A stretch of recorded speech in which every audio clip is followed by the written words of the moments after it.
Hello, I am your humble Game Master Tom, and welcome to Season 6 of the Inglorious Bards! Woo! So glad to have you here. We are now here with a brand new season, all new characters, all new adventures. If you are joining us for the first time, this is the perfect time to jump right in. Everything's going to be brand new. No previous knowledge is necessary. We're here to have a great bunch of fun, and super, super glad to have you here with us. Thanks for joining us. I am joined by some wonderful, talented, fun people who I like to call friends. I don't. And they include Jeremy, Chris, Christopher, Seth. We also have some new friends joining us, Lauren and Alan. We're super excited to have them with us as well. And sitting at my side, out of camera view intentionally, is our new engineer, Adam, who's helping us run the show and keeping everything on track. So we're grateful for all of that and super excited. We, this season, are going to be playing a fantasy setting we've done in previous seasons, the world of Varen, and we will be using the Pathfinder 2nd Edition system, remastered. If you're new to Pathfinder, pretty darn similar to D&D. We're rolling those dice. We're fighting with spells and swords and all that classic stuff. High fantasy, for sure. What I'd like to do is a quick little introduction around the table of who we have here that we're adventuring alongside. Let's begin with our cleric. This is Acolyte Aguirre. I believe I'm saying the name correctly, and he is our human cloistered cleric. Tell us a little bit about yourself, sir. I'm an indentured servant. Watch out for all those in care while we are adventuring.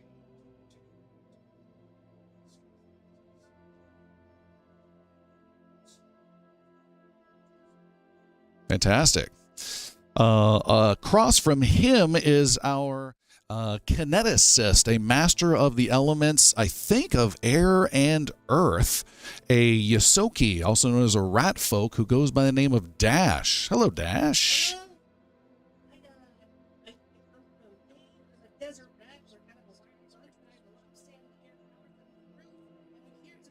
Okay. Are they hearing them now? Not hearing them. So we need to redo it. Okay. There should be a Twitch. A Twitch to it. Let's do it again. All right, so we have a little technical situation here with our microphones, where we're not hearing our new players. So we're gonna restart just that section, and we'll mix it in. I think we can get that to work. So give us a second. We'll switch back and go back to main.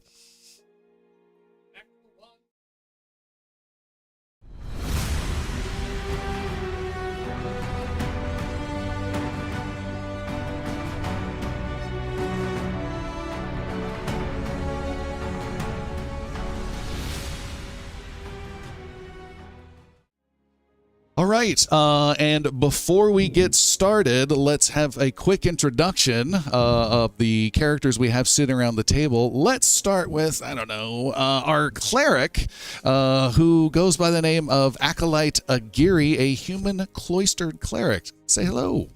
Yes, indeed. I am a priest of Karahel, the goddess, and my responsibilities will be to look after all here. And I will be paying particular attention to their skills, as I will be crafting my own novels of this adventure. Thank you. Still an uncanny amount of eye contact when you were talking Cross sale? about that. I like the first take better.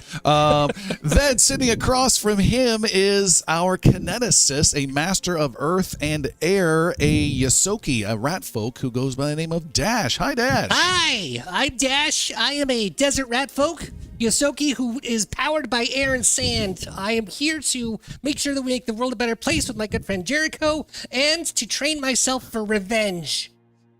Fantastic. We also, he's looking so grim.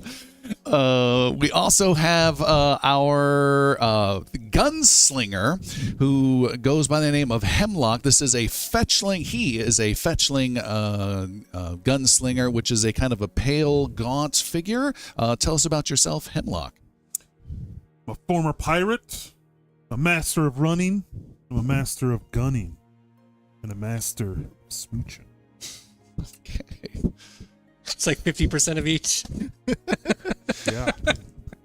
Across from him is our paladin in the group by the name of Yannick, a human paladin following also the goddess of Carahel. Yes, I am Yannick, warrior of Carahel, defender of knowledge, and all-around okay guy.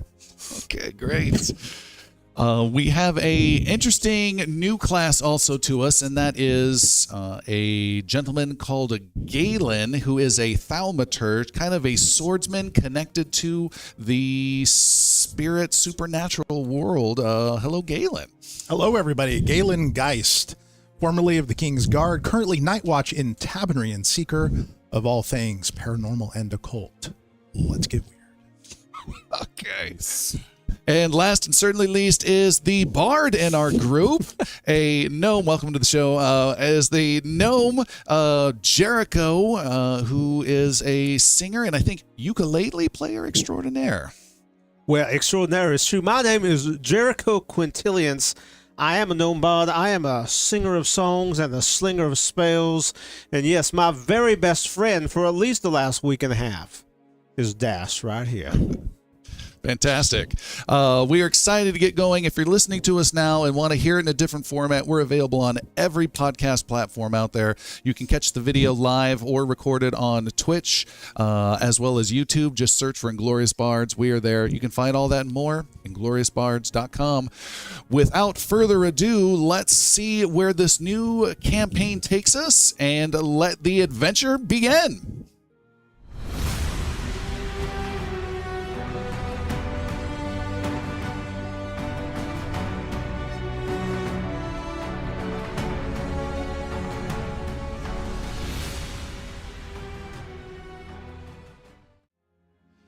Whipping through the forest, a ratfolk adventurer runs as fast as he can past the trees. Running on all fours, the adventurer holds a strange idol in the side of his bulging cheek. He looks back over his shoulder, sees dozens of dark shapes giving chase, and he races even faster down the mountain.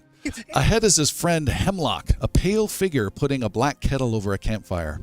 Hemlock, a gunslinger, looks up and sees his friend racing down the mountain. He yells out to the ratfolk. Dash! What's happened? Are you okay? The ratfolk adventurer named Dash yells for his friend to run, but his voice is muffled with the idol stuffed in his mouth. Run! Hemlock shrugs and goes back to checking his campfire. Stop screwing around. Make yourself useful. Dash runs towards the camp, the idol still in his mouth and trouble hot on his heels. Run! Hemlock still doesn't hear him and adds another log to the fire. As the large rat runs up to him, the gunslinger still doesn't bother looking at his friend. Any sign of goblin tracks? Their caves gotta be somewhere on this mountain. Dash spits out the goblin idol from his mouth and tries to catch his breath.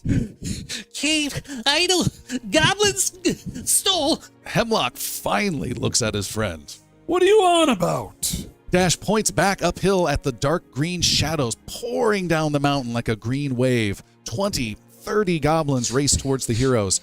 Dash grabs the gunslinger by the shoulders and yells to his face. Run! Hemlock drops his black kettle in shock and flees down the hill. I'm running! I'm running! Dash picks up the goblin idol and stuffs it deep into the corner of his mouth before chasing after his friend. The two heroes run through the trees as goblin arrows whistle past them. Is there a whistle past them sound? Perfect. Hemlock yells over his shoulder at the ratfolk. I thought you were just gonna see if you could find any goblins! Just scout things out! Now bring a whole army of them after us! Well, I found the goblins and their cave and the idol. It was right there. So I snatched it up real stealthy-like. Dozens of goblins shriek after them. Right. Real stealthy-like. Hemlock ducks as a goblin arrow flies by. Then he points to a bridge ahead. Head for the ravine, and let's hope that Bard is ready for us.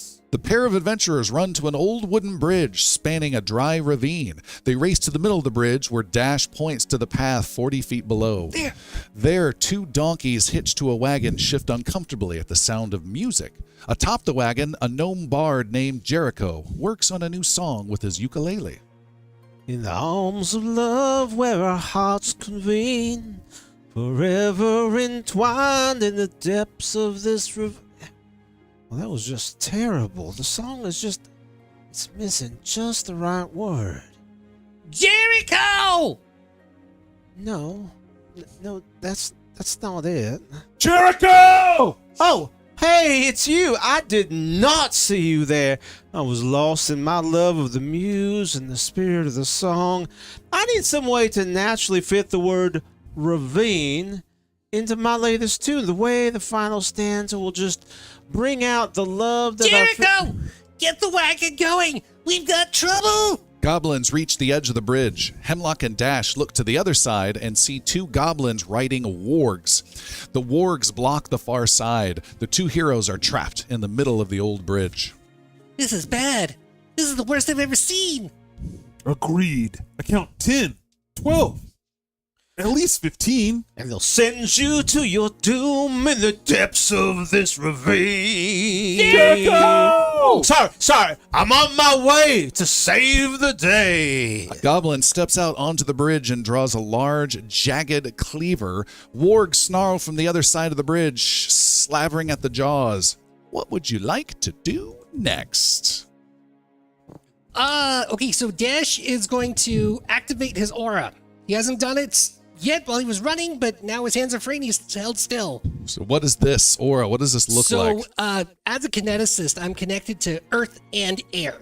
And in this case, what I'm going to do is there's a stone bracelet around my wrist that when I activate my aura impulse, it flies off of my wrist and starts swirling around my body and picking up other stones that are nearby. I know we're over a bridge, but it's gonna kind of magnetize and gravitate other rocks in. So there's now a swirling sphere of air around me in about a 10-foot circle with rocks around all of that, making my AC a little bit higher and making my speed a lot faster as I can now travel with the air. Fantastic. That's it. That's what I did. You know what? Now that I've done it, I have another thing that I'm going to actually send a piece of that earth out of the form towards that goblin. So I'm going to do a blast straight at him. Okay. This is an attack roll I believe you're making with this This one's chunk. going to be an attack roll. Yeah. And this is earth you're chucking at him? This is a big chunk of earth. So let's see. I'm going to use... Ooh, that is a 15. Oh, I think that's pretty good. See if I add anything to that. Yes. Oh, no, it misses. He parries it. Your first attack, What? he parries with his cleaver. This is rude. Pretty sure that, yeah, I don't add anything to it unless it's my dex for the elemental blast. It's going to be your primary modifier, which I believe is Constitution for you. Oh, so what about a 19? That's a hit. Let's do that one. What's your plus modifier to that sucker then? +4 for Constitution. Plus proficiency of 1 and 2 more. You have +7 is what you have to that. I'm going to write that down. Yeah, So I can use that later. let's not forget that number. +7 Math is so hard. attacks. And since you are all rolling dice, we need to not forget that you guys all start with 2 hero points. Woo! Everyone gets 2, you use them or lose them. So I threw it a piece of rock right at him. I hit him for 2. Nope, adding my bonus again, 6 points of damage. Okay, with 6 points of damage, you destroy that goblin and send him spinning off with a railing kill right off the bat. Yeah, take that. But there are tons more That was the behind. wrong voice. Jericho, get these donkeys moving. And from the back of the wagon. You're not. No. You guys are on the bridge. I'm We're- like, Oh, I'm down the below. Down below. Sorry. So I'm gonna start getting those donkeys going up that hill, up the pathway up towards the end of the bridge where they are. Okay. Trying to get towards my friends a little closer. Let's do a nature roll or survival, your choice, for overall donkey feeling. I'll do a nature roll. You spent some time with them. That's a 24. You 24? Yeah. You are 1 with the day. Jericho's donkey friend. Guys, I got my asses moving. So you're bringing the. Describe it. You have control of these donkeys now. Whatever you want to happen is happening. I got my hand on the long stick with a little whip on the end. I'm just getting a little beat going. Okay. Boom, chicka, boom, chicka, boom, chicka, boom, and they're just going with me. Apparently Clippity-clopping up the awkwardly hill. left to right to left to right to left to right to left to right. And I go, I'm coming, I'm coming, I'm coming. How far is it roughly from me to my friends? You can be there within moments. How far is it? Like, I'm thinking spell distance, thinking 40 kinda- with my trig. I'm thinking 57.4 feet. that is less than 60. So, Oh, it's hard.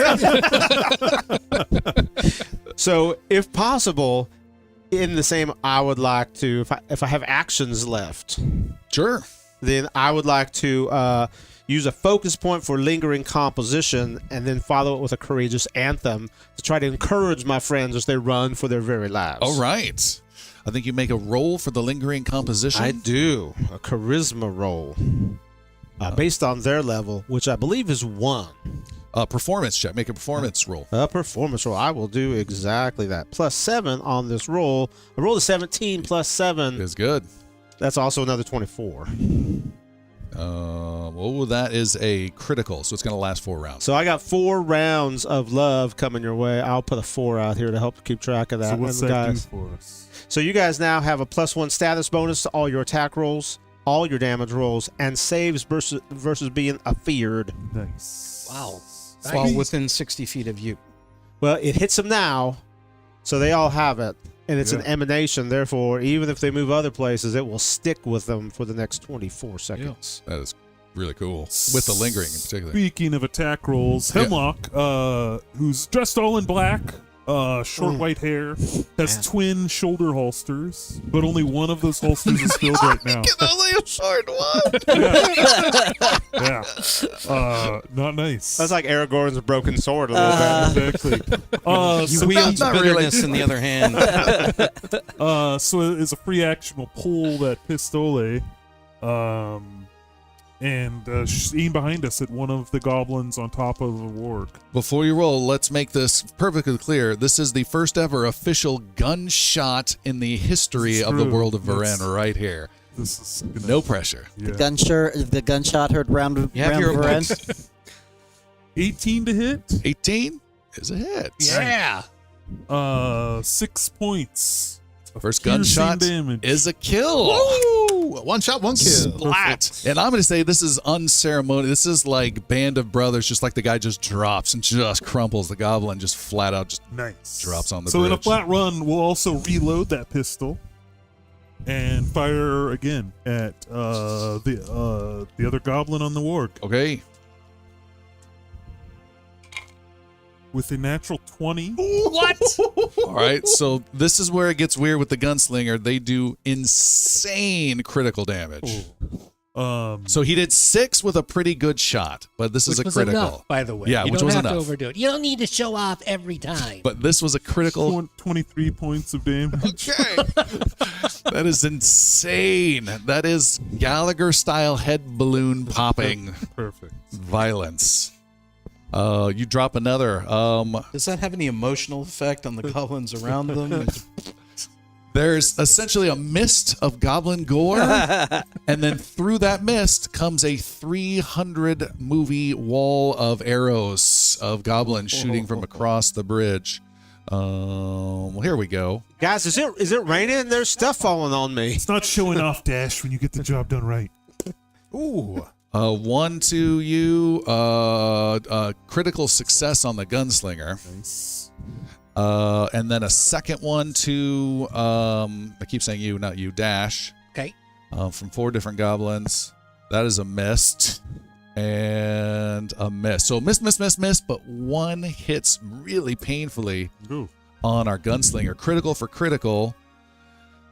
And the short bow has the deadly capability. Damn it. And That's not supposed to happen. we're off and running with 13 points of damage to you. Perfect. What was your starting hit points? 16. Okay. You. Are you all right? Oh, I think that one got me pretty good. Where'd you get hit? All right, I think both lungs are down. It's a through and through right here. It's like a Steve Martin one here, but you got except you. for my torso. Okay. I'm glad Sure, I didn't you're see fine. that. That would have made me a little irpy. Okay. And what would you guys like to do? Oh, and the wargs are slowly closing in, but they haven't quite gotten there. They're a little sheepish getting onto the steps. Does the cleric in the distance feel a disturbance? Yeah, Obi-Wan on the Millennium way Falcon. back in town. Okay, so you said the wargs. How wide is our bridge? Narrow, 2 dash widths. Okay, so 2 wargs couldn't stand next to each other on that. Correct. They'd be in like a line. Correct. All right. I'm gonna do a kind of a neat cartwheel trick where I do like a roll over the top of Hemlock, who's holding his nuts. I assume he got shot in. Back over, right? Both Kick my lungs legs and over. one testy. And I'm going to, when I spin, kind of catch what looks like a piece of air and fling it forward straight at the wargs, doing this aerial boomerang. As it goes forward, it starts charging up with electricity and moving forward faster and faster and faster. I'm throwing it at a 60-foot line, so anyone that's in that line gets affected by this, and will take, that is 7 points of electric damage. All right, this is both the wargs that are caught in this, and they're making a reflex save versus what? 17. With a 17, we have a miss. It takes how much damage did you say? 7? 7. Takes 7 points of damage, and then the other one critically saves. Dodges easily underneath it. Bites at it almost. Rude! How did you pull a piece of thin air out of the thin air? Wait till you see it comes back. It might explain some things. You are amazing. And Dash, before you finish, you can also see there are 4 or more goblins still on the other side that are cocking a whole bunch of more arrows to fire in your guys' direction. I'm gonna duck behind Hemlock. Okay. All right, I'm still trying to get up that hill with my donkeys and my wagon. You find there is a way up to the top. You would have to pick either the warg side or the goblin side, though, and it would be about half a mile in either direction up the ravine. There's no easy path right here. Oh. Well, that changes everything.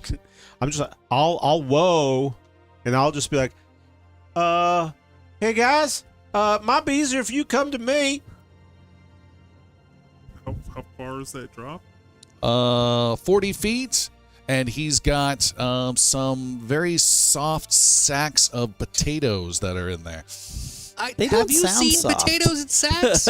They're not soft. They're super soft. Okay, they're not baked though. Are they baked potatoes? They're twice baked. Okay, that helps. That helps. They're mashed potatoes. Do I have line of sight on anything up on the bridge? You have line of sight. It depends. You can either be underneath the bridge, then no, or you can be farther away from your friends, and then yes. Oh, I have the choice. Yeah, You you always have a choice. You have donkey control. I will, to the best of my ability, I will seek, and you can let me know how long this will take. I will seek to park my wagon at an advantageous spot for their leap of possible death, and then Almost certainly. work to then move myself to a place where I can be nearby and maybe like kill something. Okay. Then we've got the wagon right underneath the bridge at the moment, and we have a wounded gunslinger who hasn't done anything in a while. Yeah, reload and fire. You make the gunfire noise when you reload? Yeah, sure. All right. And then no one else knows. fire at the closest little green bastard. Oh, actually, one of the let's get those wargs out of there. I feel like they're gonna do worse. All right. A 28. 28 on a warg is known as a critical hit. Perfect. Nice. Seems unhealthy for the warg. 17 points of 17 damage. points of damage. The warg is now wounded. It is a ferocious beast. Okay. And as my third action, I will reload. Okay. Well, you guys have still about a dozen goblins on the far side that are, some are slowly creeping in. Others have arrows that are firing over at you guys. Are there other goblins behind the wargs? No. So just the work two the wargs. All right. You work at the wargs. I'll get the other side. Aye, aye. It's not showing here. There we go. We'll see what happens here. You might have to throw me overboard. 17-4. Twice baked potatoes are very comfy, I'm told.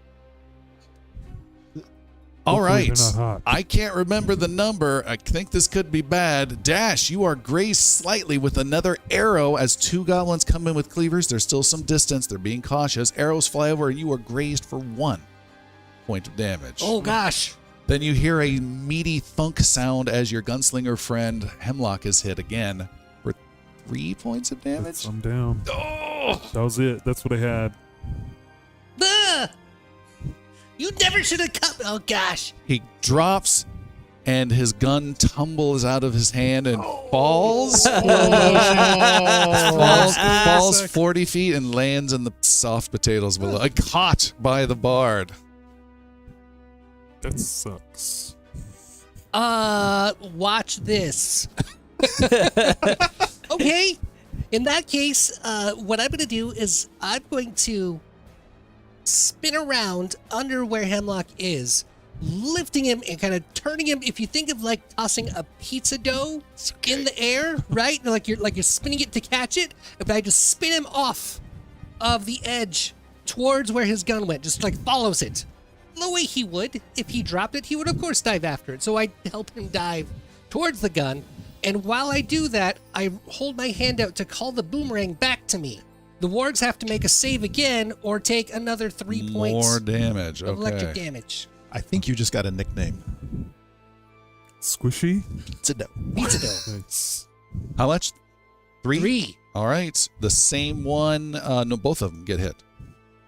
Of the wargs. They take some light damage. Not a lot, but some damage. Perfect. That was one action. Because I can move. Oh no, I tossed him. I was dancing around, but I had to pick him up. That was big. Nobody tosses a fetchling. So you have tossed him over the side. Did I hear that correctly? Correct. Okay. You toss your friend who falls and falls. Can I respond when I see him falling? Sure. Does he look like he's not in good shape as he falls? Oh, like, there's he's no scream. Oh no, he's ragdolling it for sure. He's a whirling gig of blood. All right, that's fair. The gaping chest wound gives it away. I'm going to do the classic. Try to maneuver my donkeys in any way to make sure he falls in. Okay. You were able to guide him because you are one with the asses. You're able to guide him carefully so he lands ever so gently with a swoosh. And I would like you again to make a nature or survival roll. And if you get a 12 or higher, you have gotten just the right amount of potatoes under him and he takes no damage. 16. Nice. Perfect. Thank you so much. Softly lands. And if I have the ability, I would cast a spell. Go for it. I will cast Soothe. As Thank you. I reach out and my fey nature comes out of my hands across him and the light green mist spreads out, you get a heal of 1d10 plus 4. You get 12 hit points. Oh, Whoa. that's Whoa. fantastic. And a plus 2 status bonus to saves against mental effects. Huge heal. Where's Thunderbolt? And he says nothing. Where's Thunderbolt? Where's Yeah. my gun? I already know the name of the other one. Did you drop it up on the bridge? I have no idea.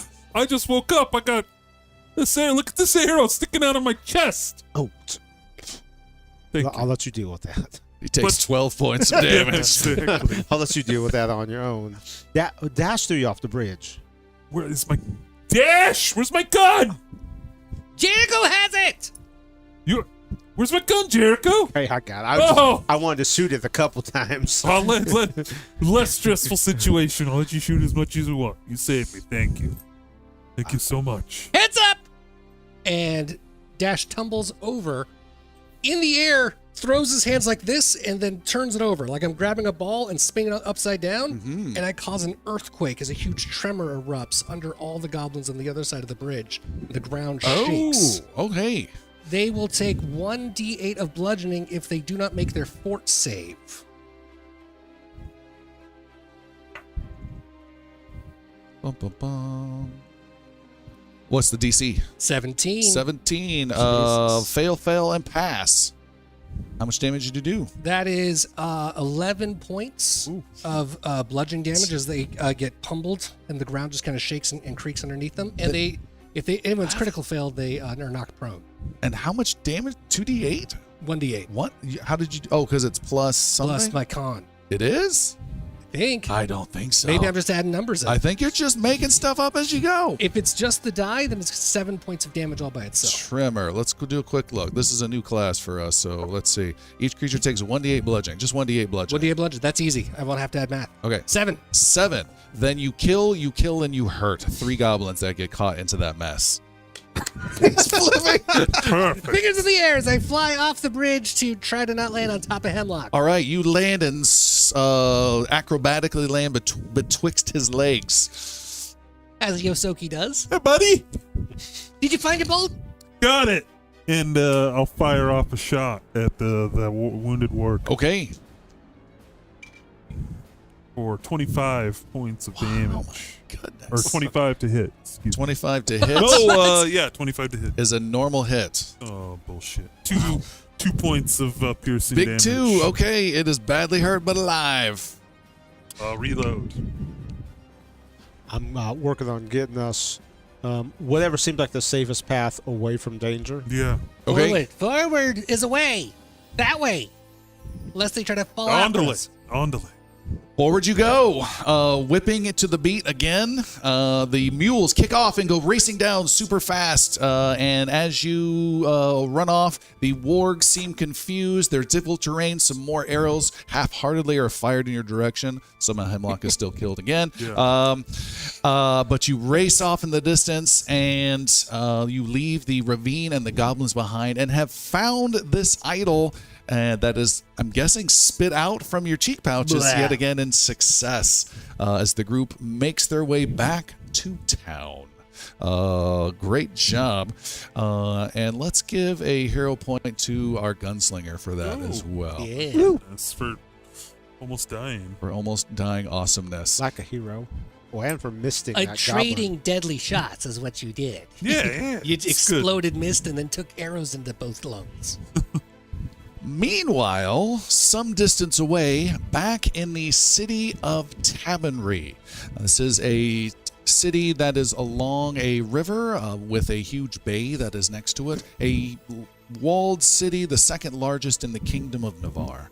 This city is swarmed over the last few years with refugees from a nearby war, and a city outside the city has been built up around it of some wood shacks and tents galore. Inside the city proper, though, you have your avenues, your cobblestones, the wonderful aromas of morning starting with breakfast and smoke and bread and bacon. You can sense just the city slowly coming to life. In particular, there is a small little food shop, a grocery shop, really narrow in a small stone collection of buildings, like a general store, a clothing store, and in between is this small area of food. And I guess the name might be Geist's Groceries. Works for me. Sounds good. And in there, our thaumaturge, our supernatural swordsman, Galen, steps out. Sells cabbages.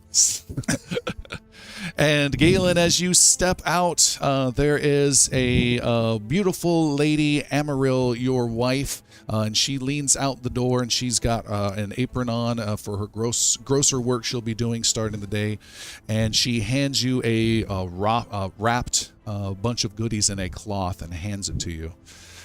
You need to be safe out there, Galen. I know I say that all the time. Thanks, Cookie. I appreciate that. I'll do my best. Don't get into too much trouble, and keep an eye out for that champion. Every time you talk with him, he always has a strange glimmer in his eye. We'll have to see about that. And she gives you a big kiss and says, "When will I see you again?" Is another I'll never know. Well, we'll do our best to be back by dinner. Wonderful. And she gives you another kiss and then closes the door and puts a little sign out there that says open. Awesome. You head out to the gate where you're going to meet your 2 other friends. These are the more pious folks in our adventuring group. the cleric who goes by the name of Agiri, and the paladin going by the name of Yannick. You two Carahel followers are outside the north gate, around some of the tents and people that are hawking their wares and beginning their particular day. And you see your friend Galen walk out the gates to meet with you, and your whole goal is head out a little bit further and wait for your friends to arrive as they've been wrapping up some sort of strange adventure about an idol. Gary, Yannick, good morning. Good morning. Morning. Shall we head out and see what kind of trouble our friends got into? They, I'm sure, had no trouble finding what they needed. Yeah, it sounded like a milk run to me. Yeah, Yeah. without a doubt. A guy pulls you aside, Galen, and says, "Horses, get your horses here. 50 gold, the best you'll see in all of Tabonry." Oh, I'll have to see about that. I'm going to start patting the horse down, looking at the flanks. Oh, you know your flanks. Oh, these are beaten down mares. You're charging me 50 gold for these? Come on, this is our first time around the block. He says, "All right, 45. Wow. Too bad I don't have enough money for that either. So, guess we're on foot, gentlemen? Yes? Wasting my time." And he glares at you.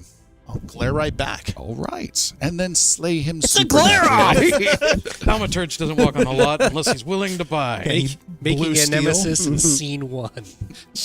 I'll see you again, horse trader. See you in hell! I mean, at this point, it's kind of tradition. Yeah. You guys are heading out further through these kind of makeshift roads. I'm likening them to mud-covered Deadwood style frontier town type versus the cobblestone inside the city walls. As you make your way there, our cleric, Acolyte Agiri. I don't know what your take is on the city. I don't know how you view the people, the life, anything at all that goes around here, but something is actually reaching out to you, quite literally, as someone grabs onto your frock. Are you frocked? There's a frog. I don't know, but I think you have one. Unhand me, sir! He grabs you, and it is a guy who is missing a leg, looks quite destitute, and says, That's a level 12 spell. I'm not helping you with that, sorry. "Spare some copper for a veteran, Holy Father." Copper. Do I have copper? I think I have copper. He holds out a little tankard. I'll immediately pull an apple out of my satchel and hand it to the veteran. You don't even have to Veteran pull it out to of your veteran. satchel. You can pull it out of the wrapped food that Emerald gave you. Wonderful. I will hand an apple to the veteran. Oh, he says, "Thank you," and he takes it and bites it and still puts the tankard in front of you, Agiri. For a veteran of a war? Yes. 2 copper go into the cup. All right. Thank you. And he looks inside, looks back at you. And I avert. And I'm always happy to serve our noblest and bravest. Where did you serve, sir? "Spare some copper for a veteran," as he walks out. Stolen valor! This is where Carahel teaches. You guys continue to make your way towards the outskirts of the edge of town. When Yannick, as soon as you turn around from this beggar situation, boom, you slam into a brutish half-orc who was going the opposite way. And he huffs right in front of you and leans in close and snarls at you. Oh, sorry about that, good fella. And I pat him on his kind of shoulder. My apologies. He has some friends behind him that are gasping at you touching him, and he looks at your hand on him. Blessings of Carahel. You're not casting anything, you're just making noises. He's the guy from Police Academy. And I step back and away and out of the way so he can pass by. Make a diplomacy roll, please. 11. 11. Ooh. He leans in close and says, "Do you know who you're messing with?" Do I know who he's messing with being a night watch at this town? No. No, he is a stranger you've never seen. I'm messing with no man, my good friend. You're messing with Popper. And I am messing with Popper, apparently. My apologies, Popper. And I pop the heads off of people like you. Oh, well, that sounds unpleasant. I'd rather not have that done, so please feel free to travel along now. He doesn't seem pleased. He reaches down. Quick coercion. Uh-huh. Stepping in with quick coercion, seeing how this is going downhill. I'm going to try to calm the situation with some diplomacy. Okay, well, go for it. What are you going to say?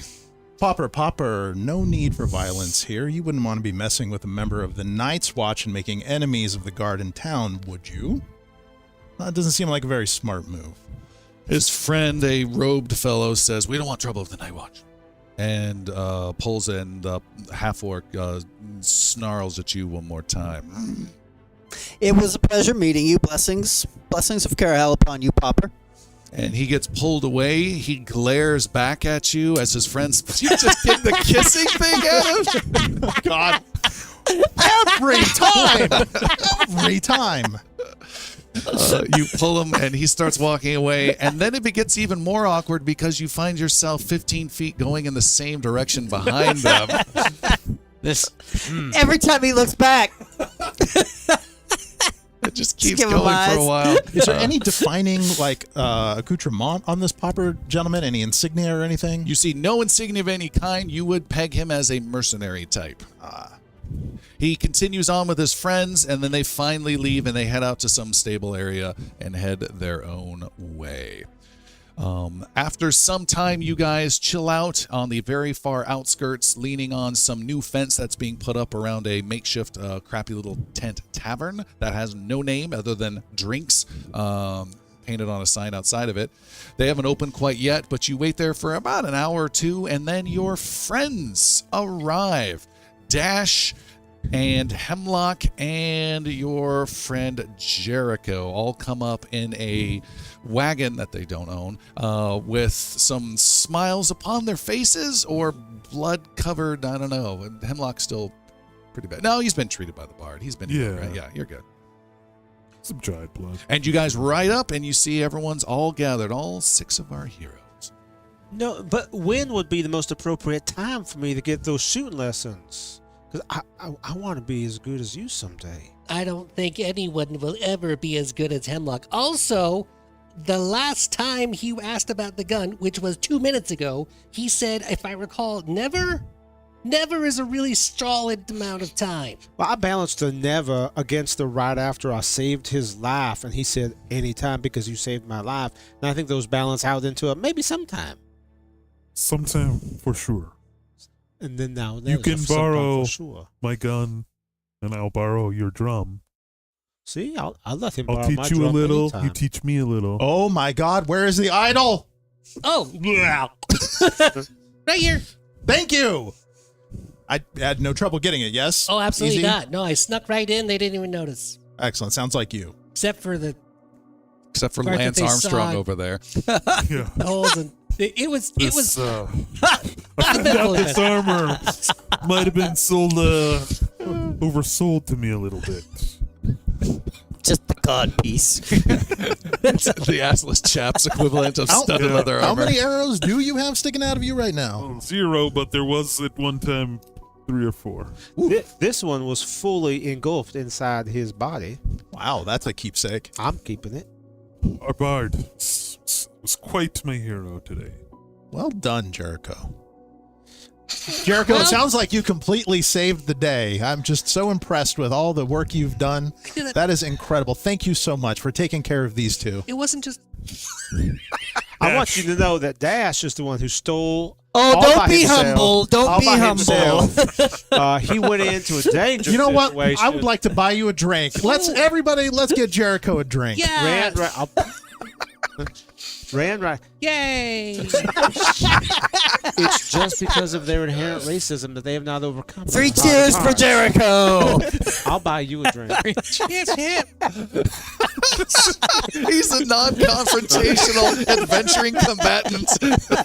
Now I want to hear all about how you took down those goblins, Jericho. That's just got to be an incredible story. I will tell you all about it. Yeah. I did not kill a single one. But Hemlock turned one into a fine mist that actually rained down upon me. You might see a little bit still in my hair. It's hard to tell, but like it ceased to exist as a singular individual, and it became more of like a cloud. That is gruesome. And Dash did things I have like Dash was throwing like pebbles. clouds of rock and air and lightning and stones that laid waste to That goblins sounds way by cooler the than what number. you said. Dash was throwing pebbles like my bullets fly. It was amazing. They were pretty strong. They didn't knock everything down, but I got a couple. 100. Because I was really good at never mind. It's fine. You guys share some drinks, I heard, and you also need to return the idol. Do we? I'd like to take a look at that idol. It is a kind of a Buddha with googly eyes. It's the immunity idol. Can that be the episode title? Buddha with googly eyes. Yes. It's got boodly eyes. It's a dog chew toy. Anything unique, special, interesting, weird about this idol? Yes, you believe it is used by certain people to try to connect to the spirit world. Oh shit! I'm touching this thing. I would like to find out how this works, please. You're Definitely. getting a little handsy with that idol. Hey, don't judge me. You seem very interested in someone else's property. While we have it in our hands, why not check it out and see what this thing is all about, right? I mean, spirit world, right? Cool. Well, okay. I mean, not really, but it's fine. Gold, I'm gonna watch you. gold school.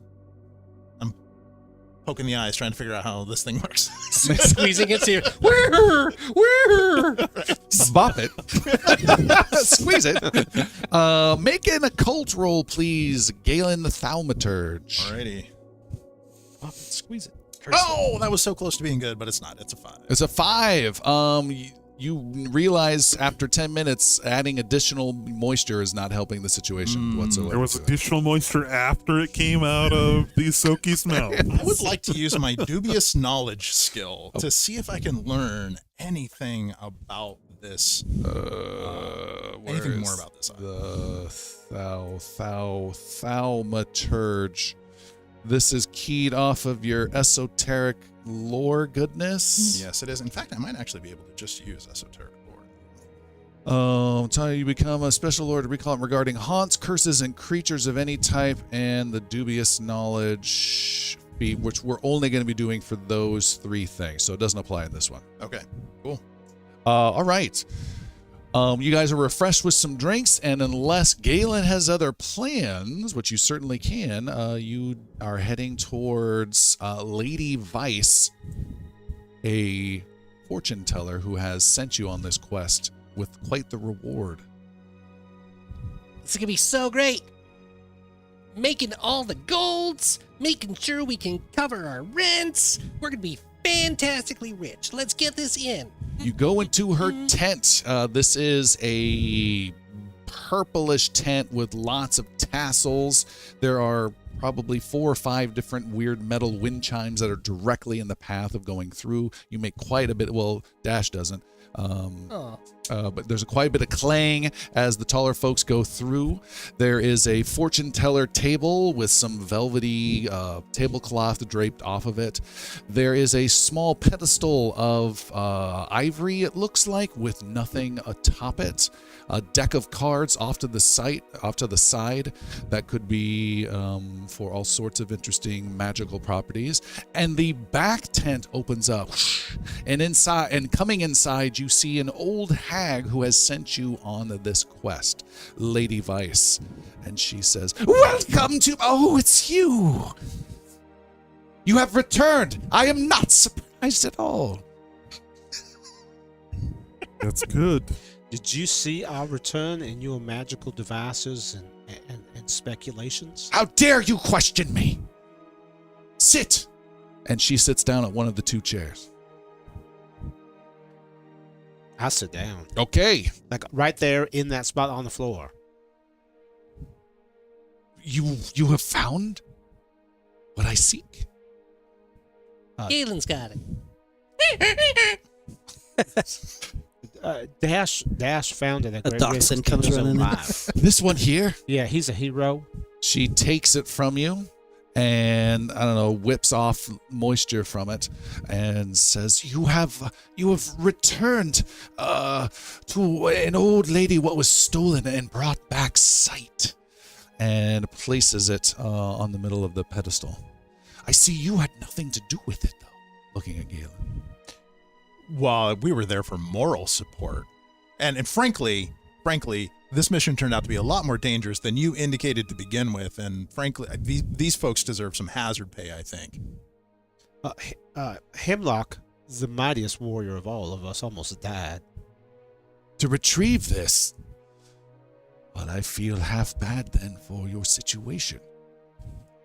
Make a roll. Galen, you started it. Make a diplomacy roll. If you get a 17, this hard-nosed hag will go for some more coins. It's the second one in a row. So you got hero points. Yeah, you know what? Can't roll worse than a 2. Screw That's it. right. You can't. Did you roll a 2? I rolled a 2. All right, I'll use one of the hero points. Let's try that again. Got a really good roll. There we go. That would be a 21. With a 21, Nice. she says, Done. And she reaches in and pulls out a very small purse and drops it on her near side. And he goes, tinkle, tinkle. And then What did it do? tinkle, tinkle. And then grabs a second one and drops it next to it. And then she goes, squeaky, squeaky, squeaky, moving the table around to the other side, where for some reason I think our small gnome is sitting on the ground. Yeah. You just wait. You just see his hand come up and grab onto each of the coins. You pull it down. You have found your payment, paid in full, of 6 gold coins Whoa. In 2 bags. in one bag. And she has doubled the payment for a second 6 gold. Ooh. As I grab the 2, I just slide one right over the dash in the bags. And it's in his mouth. Lady Vice, how did these goblins come to steal your idol? Thieves took it from here. There are thieves everywhere. This town isn't safe. Goblin thieves just snuck in here? No thieves! Thieves that you didn't see coming to steal your idol. You are banned! And she points to the outside. Like the closet monkey from Family Guy just did. I will wait outside. I don't need to cause any more problems. Big teeth, shaking hands. A voice comes from under the table. I want to apologize. I'm just gonna and whistle we cannot on the way take him out. anywhere. They were thieves that came in, thieves that had a connection to the goblins, and I saw the goblins and I knew where they might be. But I thought you could handle it without getting too hurt, and I feel bad, and hence that is why I've given you double the payment. We appreciate it. Thank you. She comes over and gets close to you, Hemlock, and gets very close. Hello. I start strumming a little romantic little. And she, with lightning fast reflexes, reaches out and snatches onto your wrist and touches you. Okay. She says, "Let me I don't aid you pull away. with my thoughts." I've been given plenty of medicinal help. Ooh. And she says, I do not heal your body. I see your soul. What do you see there? I see discomfort. I don't know why I said that. I see Because of the scene? I see a donut cushion in your future. A leg that's gone asleep. She says, but I see trouble ahead for you, and perhaps you can see it too. And then she lets go, and you have a glimpse of something dangerous coming your way. The next 2 saving throws you have to roll, you get a +1 bonus to. Nice. That's interesting. And I thank you once more. Now be gone. I see you leaving. Thank you. Oh, I think she wants us to go. Yeah. If you need help any further, we'll Leaving! Very good.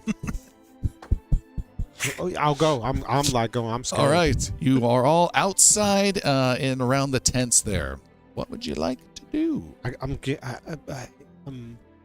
think we should relax. It's a little too intense. Hemlock. You want to relax? Hemlock, you did the killing and you did all the hurt. No, it's all of us. We're all together.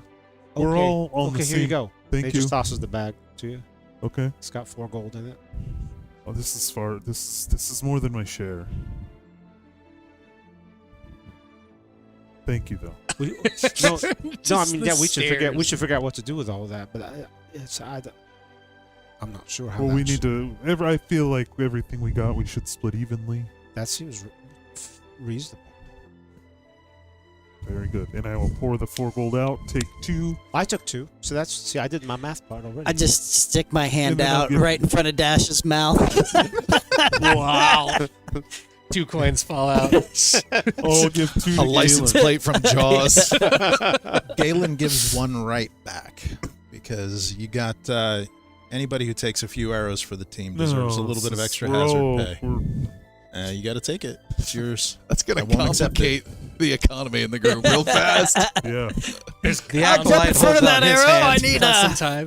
There's 2 gold. Oh, hazard pay. Ding ding. thank you. Hazard pay. Hit there. Well, that's one adventure. One more adventure we've done. One more payday we've seen. With adventures like this, there's no reason they keep going. But The campaign is over. Well done. Thank you, everyone. We'll be back in about 2 to 3 months. Season 7. Season 7. I feel like we should head back to Peg's. Yeah, see what's going on there. There's got to be another place to go. All right. Before continuing, the cleric steps over to Hemlock. I'm not comfortable with you risking your life so readily. We have some sort of information that we need to be sharing, and it doesn't do me any good if you are dead. I will be accompanying you on future outings, such that you went on. Fair enough. I'm sure the bard did well. You did You great. came back fine. But that hole in your armor makes me uncomfortable. This armor makes me feel uncomfortable. I shall be replacing it as soon as I get a couple more coins. That's it. And a gun. As soon as you replace it with a few more coins and a gun, then armor, right? There's priorities. Probably armor first at this point. That was a little, I never did thank you for throwing me off of that bridge into the cart of potatoes. Oh, there was a Thank you very cart? much. I mean, good for you. You made it into the potatoes. All right, you guys head back into the city itself through the main gate. There, a jolly guard just waves you in. He knows you well, while keeping out at least a dozen other people who are trying to make their way in. He knows you guys and you're citizens or friends of, and so he lets you pass with ease. You get a couple, hey, how come they do? And he says, no, you must wait your turn. And you head inside the city. The secret handshake and the Yeah. points. You got the ladies with you on this one, with the bouncer. Yeah, and hooks a little felt rope. Yeah. As you guys go into the city, you're trading these muddy roads and tents for cobblestones, big elevation changes, very sloped streets with buildings that are cramped and tight, but still well kept, nice, and busy. There are, on the narrow streets, still a wagon that comes by hauling goods. You guys, by the way, have had to return your wagon. You are now wagonless and assless in particular for you, Alan. But a wagon might come down through the streets. You guys all have to part to the side. Everyone does as it goes by. Excuse me, and you head towards Peg's Tavern, a tavern that is not far from the gate. A tavern you guys know well, a place where some adventurers have gone in the past. You swing open the doors, head inside, and we will take our break there, and we'll be back in just a little bit.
And our heroes are gathered in Peg's Tavern. This is a large tavern, larger than most. It is made up of 2 floors, with the middle section actually a huge balcony with curved sections with tables on different areas up above, a bunch of tables down below.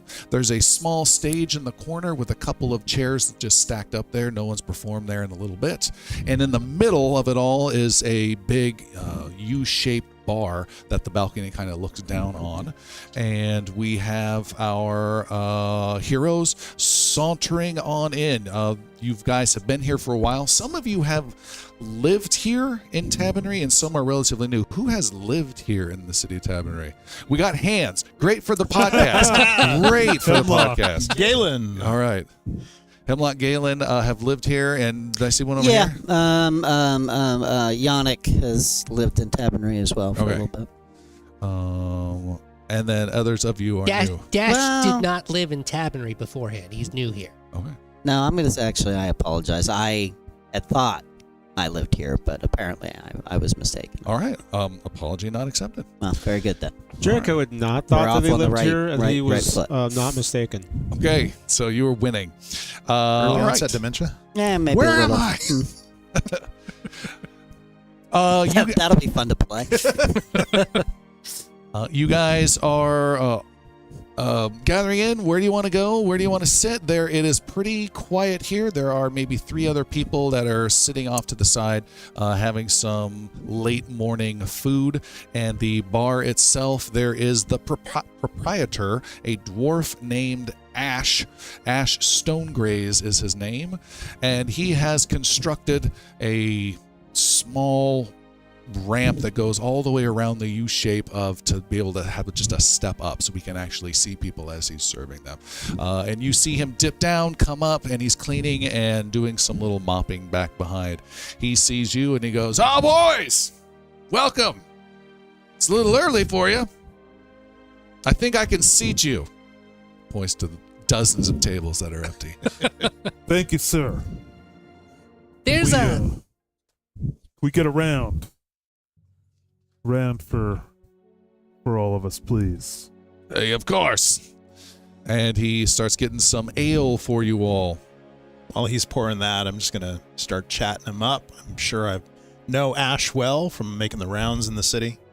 Ash, what's the good word? What are you picking up lately? I'm picking up that the toadies out there on the barges going up and down the Horn River are stirring up trouble. They're saying that people are encroaching on their business, and some shippers from the city of Mirskan are trying to horn in on their business on the Horn River.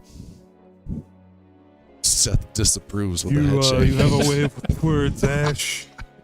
That's a horny bit of news.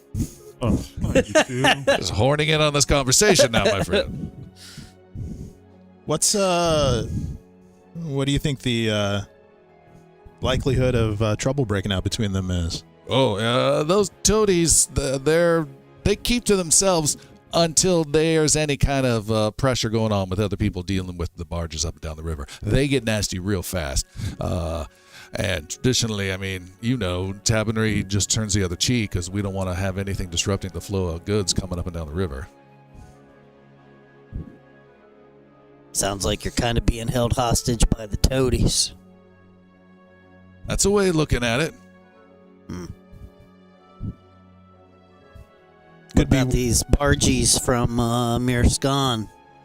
Are they better than the toadies? I don't know, and I don't want to know. I'm going to leave that business That's to them. toady talk. He eyes you, you eye him back. I don't want to get in any trouble. Maybe even forget I said anything. If my name gets around that I'm spreading any kind of trouble, maybe some of my barrels don't make it off the next bar. You know us. Why would we spread your name around? Yeah! And he slaps you on the back with a smile. It's a Yeah. little teethy and wary. And he delivers your ales and continues on to his cleaning. You guys are, again, gathered here. You can hear the sounds of another wagon go outside, some argument going on outside. You guys are chilling out in this morning time. What would you like to do? Any plans for the day? Conversations you need to have here? Does Carahel have a temple here or shrine? Yes, Carahel has an amazing. So Carahel is the goddess of knowledge and healing. Carahel temples are known to be vast libraries and archives of books. They're priests and are scholars that are scribes and write books and duplicate books. They have several temples in major towns and even small towns. Here in this city, they have a temple, and it is incredibly small. It is a converted home that is like 3 rooms at most, and you're never quite sure. Those of you even in the faith, what the purpose of this place is.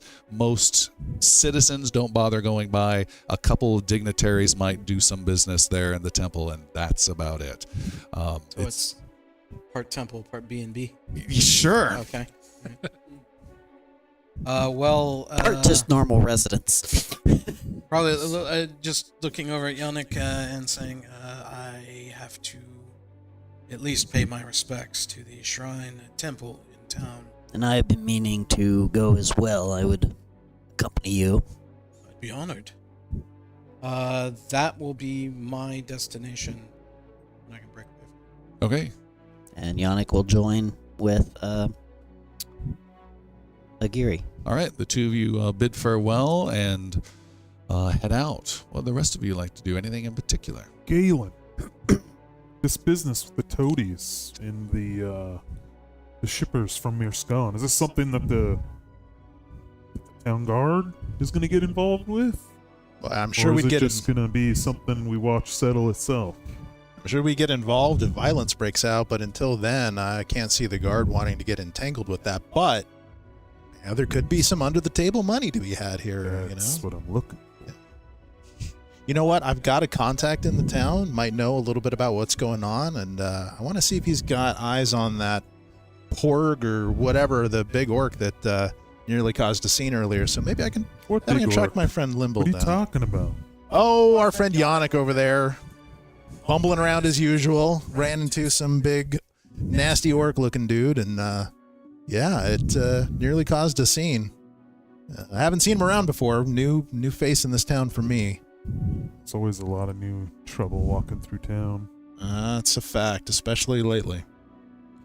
You want to go with me, see if we can track down my informant? Yeah, let's do it. All right. Who are you looking for? Looking for Limble. He's a creepy little dude, informant. Not always trustworthy, but connected to the Tabonry underbelly. Right. To the underbelly you go. We will. Anybody else interested in joining? I'm also gonna try to see if we can find some work here, but I'm gonna stick with Jericho. See what we can find out. Unless you're going. No, I was sitting here trying to write a song about you and Hemlock and all the stuff that you were doing.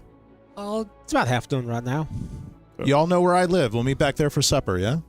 Oh, what's Cookie making for us tonight? Oh, it's a surprise. Oh. Hey, don't you call her Cookie! That's my name for her.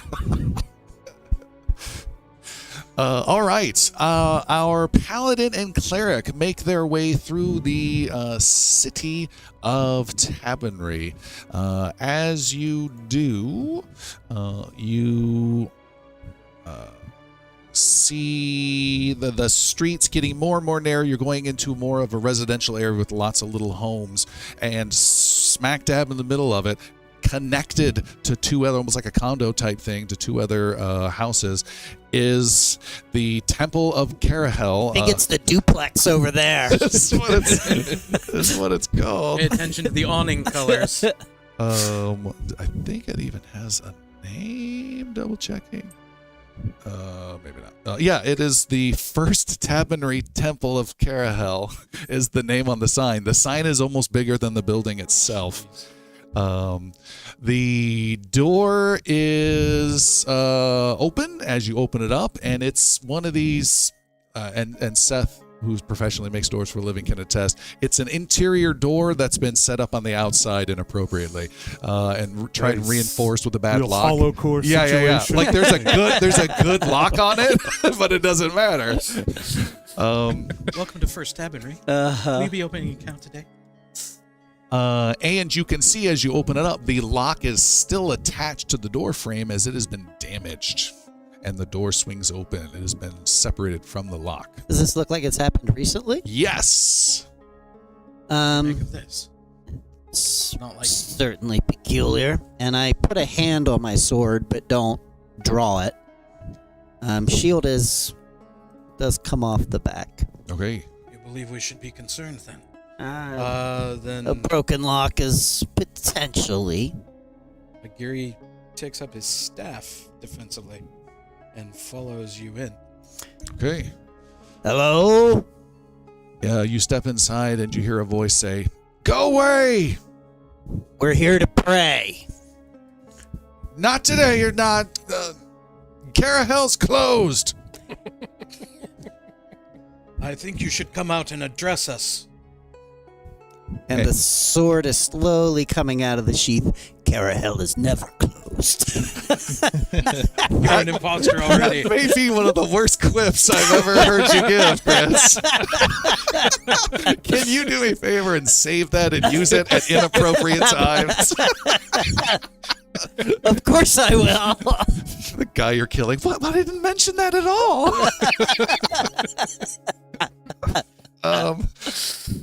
I will pigeonhole that in everywhere. You see in the darkness inside, with the shades also drawn, a lantern approach and a blood-covered hand holding onto the lantern, and a robed priest of Carahell stepping out into the light of the open doorway with his lantern. And he says, "Damn it, I said... Oh! I wasn't expecting you. What is happening here? I had an incident. Come in. The Come in. sword is warily going back into the sheath. All right. And close Something what, we can help with? perhaps close what's left of the door. That's just you pushing Aguirre out of the way. Wait a minute. Inside, you see the very small living room of this home has been converted into a really tight temple to Carahell. So there is a small statue of the goddess on one end, a couple of cushions arranged. On left and right side are two generic hand-washing basins. This is all much more extravagant in real temples. And again, you get a feeling that no one ever really comes here. And you see there is a bookshelf that has tons of books that have been tossed all over the floor. You see some shattered glass next to almost like a china hutch type thing. And then you see a bucket with blood on it on the floor next to an interior doorway. Okay. I wasn't expecting any representatives of our goddess. What brings you to Tabonry? Aguirre is unsure of the protocols for warriors of Carahell, but Aguirre will, before touching anything, involving anything, will douse his hands in the basin as small priests. Yes. So you douse your hands. There is the one basin for the clergy and the other for the followers, and you do so. I will also wash of my hands. The champion Swish. gargle spits back into the bin. We don't question their protocols. We just... You've caught me at a bad time. Why don't you tell us what's happening here? And don't you have anyone looking after you? No, it's just me. I'm a priestorian. I'd say at your service, but I don't really service much anything here. I just keep an eye on things. You You look different. I think I've heard about you. Some big fighter. Yannick looks decidedly uncomfortable at the recognition. Just a servant of Carahel. A servant I haven't seen before, and I've been with Carahel for many decades.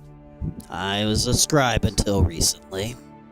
So what makes you so special that now you carry sword and shield, former scribe? Don't know that I am special. I just have found a different path to protect Carahel's knowledge. And you see him get on his hands and knees and start dunking a big sponge and sponging up some blood. So again, we would really like to know what has happened here, and thus far your answers have been, dare I say, evasive. I think a better term would be cryptic, but fine. Carahel priests, everybody. You say evasive, I say cryptic. He points to the grammar police badge on his side. Like I said, I was going to be a scribe, but I never made it. My name is Roger. Does he actually appear injured, or is he just adorned in... A medicine roll 10. Pretty Maybe easy. that's what I do. What, do you have like a +9 or something? No, but I really should have assurance. Just assurance It's on like it. a Yeah. +7, but anyway. Please fail this right now. Yeah, 17. Okay. Yes, you see that there is a wound upon his head. You can see he has caked in blood in areas. He's tried to clean himself off, and you believe healed himself as well. That's why the wound isn't quite there. It's just the remnants of what the blood and So damage. you wouldn't need any. No. There was a break-in. A robbery. Squish, squish, my own blood. Much of this squish. information is... this knowledge is available to all who would come through the door. Why would someone want to rob? Did they take something specific? I think so. I think they failed. I think they succeeded and they failed. My head's still hurting. Now that was cryptic. Actually, I'd say it's more. Obtuse. But I think you've got it wrong, acolytes. This small place here, I am more of a repository.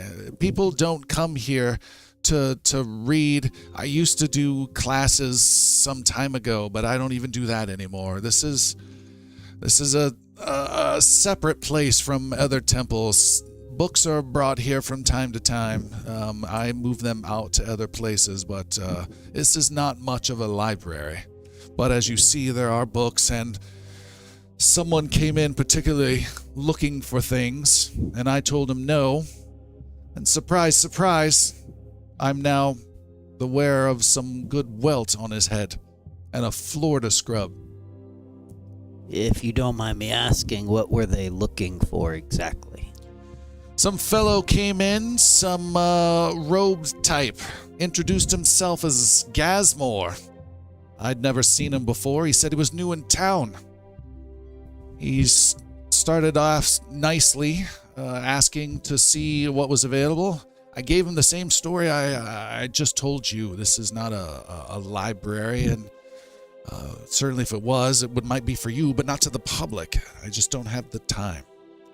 He didn't seem keen on that. He said there was something about scrolls that I purchased from someone.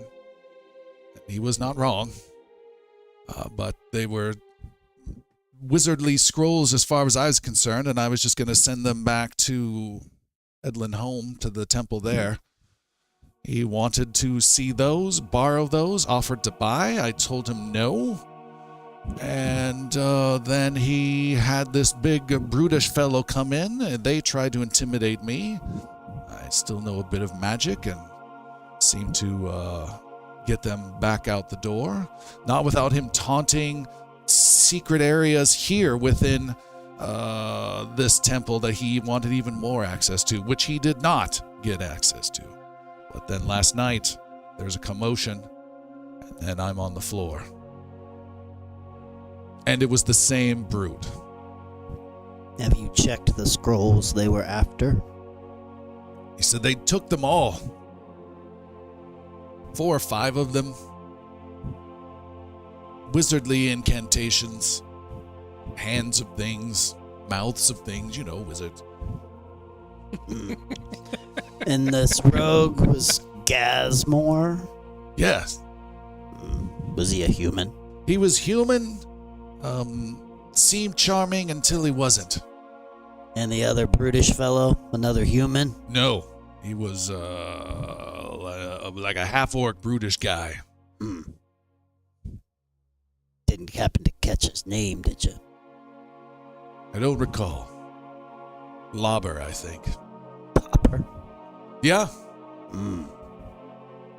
I see. Well, we ran into that fellow Popper earlier. I remember. Perhaps we pay him another visit. Find him. There's a lot of movement in town. I believe His our here probably won't be for long. good friend Galen could potentially track him down. Potentially. Well, Is there anything you need here? No. And since you bring no books or no orders from the church, I assume you want some time to yourself. Here. And he steps out and heads to another quieter part and gives you some time to pray in this very cramped spot with the idol of your goddess. And as you do so, you two clergy types gain an additional hero point, please. Oh. Nice. and what would Praying even more do? Good question. No. can I pray even harder? Takes away hero points at this point. I pray super hard. The tithing to Carahel, would I just leave, a coin on the pedestal there, or would Yeah. there be? Yeah. All right. So I will leave one of the 2 gold that I received earlier. All right. That goes a long way here with this small place. To Carahel. Did I say you got 1 hero point? Mm-hmm. Then that's right. All right. Now you What get would 2 gold do? Yes. Supporting the... Supporting or one-upping? Clink, clink. I leave it just 1 gold. All right. Exactly. It's not the color, it's the amount. Everyone knows that. Mine has more letters in its name. Just springing copper all over the place. All right. Meanwhile, out in the city streets, roaming narrow area to narrow area, more in the northwestern section of Tabonry, passing by a couple thieves and actually avoiding a couple streets to not get into trouble, you finally pass by an alleyway. Galen and Hemlock, I think it was just you two that were doing that. Correct. You pass by an alleyway, and there you see Galen, the unmistakable lump of Limble, a sickly little fellow who is currently curled up with a cloak around him amongst some trash. Hey, Hemlock. Head to the other side of this alley and let's make sure this little dude can't scamper away, huh? I want to have a conversation with him. Okay. And Hemlock heads further off with Okay. his ready to pull his pistol if needed. Okay. All right, just going to start approaching. He doesn't see you. He's asleep. Limble the limpet. What? Wake up. He wakes up, immediately pulls out a dagger. Hey, we're not here to rattle your cage, Limble. Just want to ask some questions. It's you. Yeah, it's me. It's Galen. Chill. It's Don't you all right. owe me money? Do I owe you money? Limble, you're lucky I don't take you in. You're only useful to me because you give me information about the city. It's too early for you. Here, have a bite of bread, and I pull something out of the satchel from Cookie earlier, and I hand it to him. All right. Have a bite of bread. Let's all sit down and relax, and just want to find out what's going on in the town. It's been a while since we chatted. He takes the bread, sniffs it, looks at you warily, takes a bite, looks at you warily. Big smile. Big smile. Says, "Why are you being so nice to me? You're never like this." I'm hoping you can help us out, Limbo. We want to ask you about some things that have been going on around town. I know you got your ear to the ground. And what are you looking about? There's a couple of things we're interested in. What do you know about what's going on the river with the barges? I hear that for some reason Naked Gun with the $20 bill Yeah, going yeah. back and forth. That scene is coming right into my mind. I got cost you. He says, I'm hearing that there's some group, and I don't know who, so don't bother asking, but some group's thinking about, Christopher Style, you're making me grin. Some group's thinking about coming into Tabonry and causing trouble for the toadies. They've been doing overland wagons, carts, horses, and they've been trying to maybe push the toadies out, is what the half elves are saying on the river. You think they're just running an end around on the barge traffic, or by going over land, or are they going to try to take over the barge traffic? It's hard to tell. Those half elves on the river, they get pretty twitchy pretty fast. I don't know if it's truth or they're just responding badly. Anything else might be helpful? Anything you know else about this? This bread got eaten fast. There'll be something in it for you, but I want the information first, Limble. You know how this works.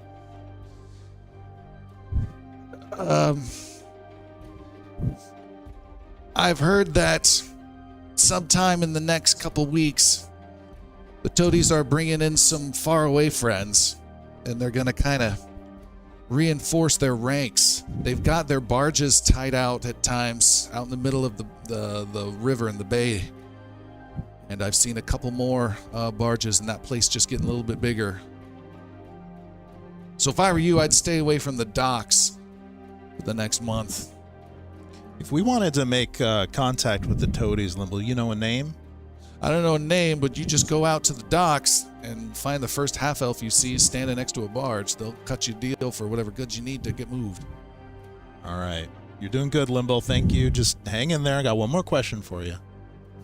What can you tell me about Gazmore and Popper?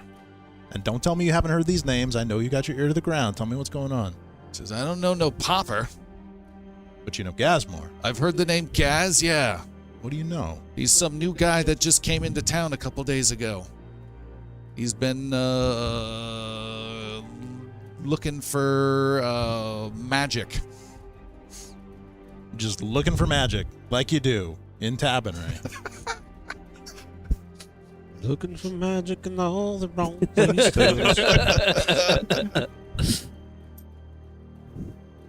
I've been hearing he's been looking for buying access to magic.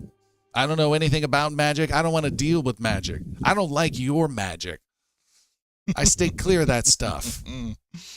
Now, where's my bread? I got something more than bread for you here, Limbo, but I want to know where I can find Gazmore. Where does he hang out? I don't know. He's new in town. I don't know where he hangs out. Check a tavern. You heard nothing about where Gazmore and his big orc brute enforcer might be hanging around? No. Want to step in here, Emma? Little man, I think you're lying. And puts a silver on the ground next to him. Where can we find this half-orc? Make a diplomacy roll +2, please. You gave a silver? Silver goes a long way. +2. 17. With a 17. He says, go ask Kohler. Why are you looking up in the sky, Seth? Because it's a familiar name. It is Sure kind of- is. it is Quite ring a bell. It's kind of, I don't know what you're talking about. Yeah. Holy rings a bell. Says he's been talking about making some score and ripping off some wizard and thave last month. He might be able to know who's selling stuff around here. Is Kohler a local?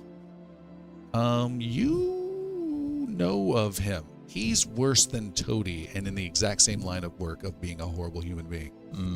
Okay. And you have a rough approximate area of where to find him. It might take you an hour or two. All right. I'll throw another silver on top of the one Hemlock laid down. Thank you, Limbo. Always lovely having a chat with you. Stay warm. Thanks. If you make this easier for us next time, you might earn more. Don't make it difficult for us. And we won't make it difficult for you. Pat him on the head. Okay. And walk away. All right. He puts his hood over his head and goes back to resting and gnawing on the bread. What would you guys like to all do? I'm telling you, every time they go out without us, they just start throwing coins away. They just give silver to this person, they stack it up. The other two go into a temples and they drop coins everywhere. It's why we have to always keep going out. If they knew how to save things like we do and hoard them in the proper spaces... Well, they we're would broke again, boys. It's time to find some more work. All right, well, Really? I'm so shocked. I'm going to finish my drink. I'm going to go walk up to the stage that no one plays on. I'm going to go set my empty mug down on the front of it, and there's some chairs stacked up on it. Yeah. I'm going to go perch myself up on stacked chairs and get out my ukulele, and I'm going to play a song about my two friends and the wonders that they did. All right. So Go ahead, I guess. just about how wonderful they were. Does it go a little something like anything? Oh, it does, as a matter of fact, because I worked on it here. It goes a little something. It's still rough, mind you, because it was just today. So Sure, this is yeah. not too much of a crowd. The Saki of old Tabonry, a hero for all here to see. He dashes in and he dashes out, faster than goblins can flee. Oh, the seekers of idols, they're bold, both heroes like great songs of old. Make goblins to mist, more goblins were pissed. They escaped, then they doubled their gold. A gunman of much famed renown, feared in every port town. A pirate at heart, he blows them apart. He mows wargs and goblins down. Oh, the seekers of idols, they're bold, both heroes like great songs of old. Made goblins to mist, more goblins were pissed. They escaped, then they doubled their gold. Nice. Yeah. Is far more claps than you get in the bar right now.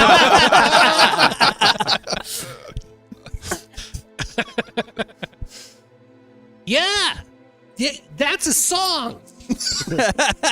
You deserve all the praise that you can get. You were the hero Okay. on that bridge.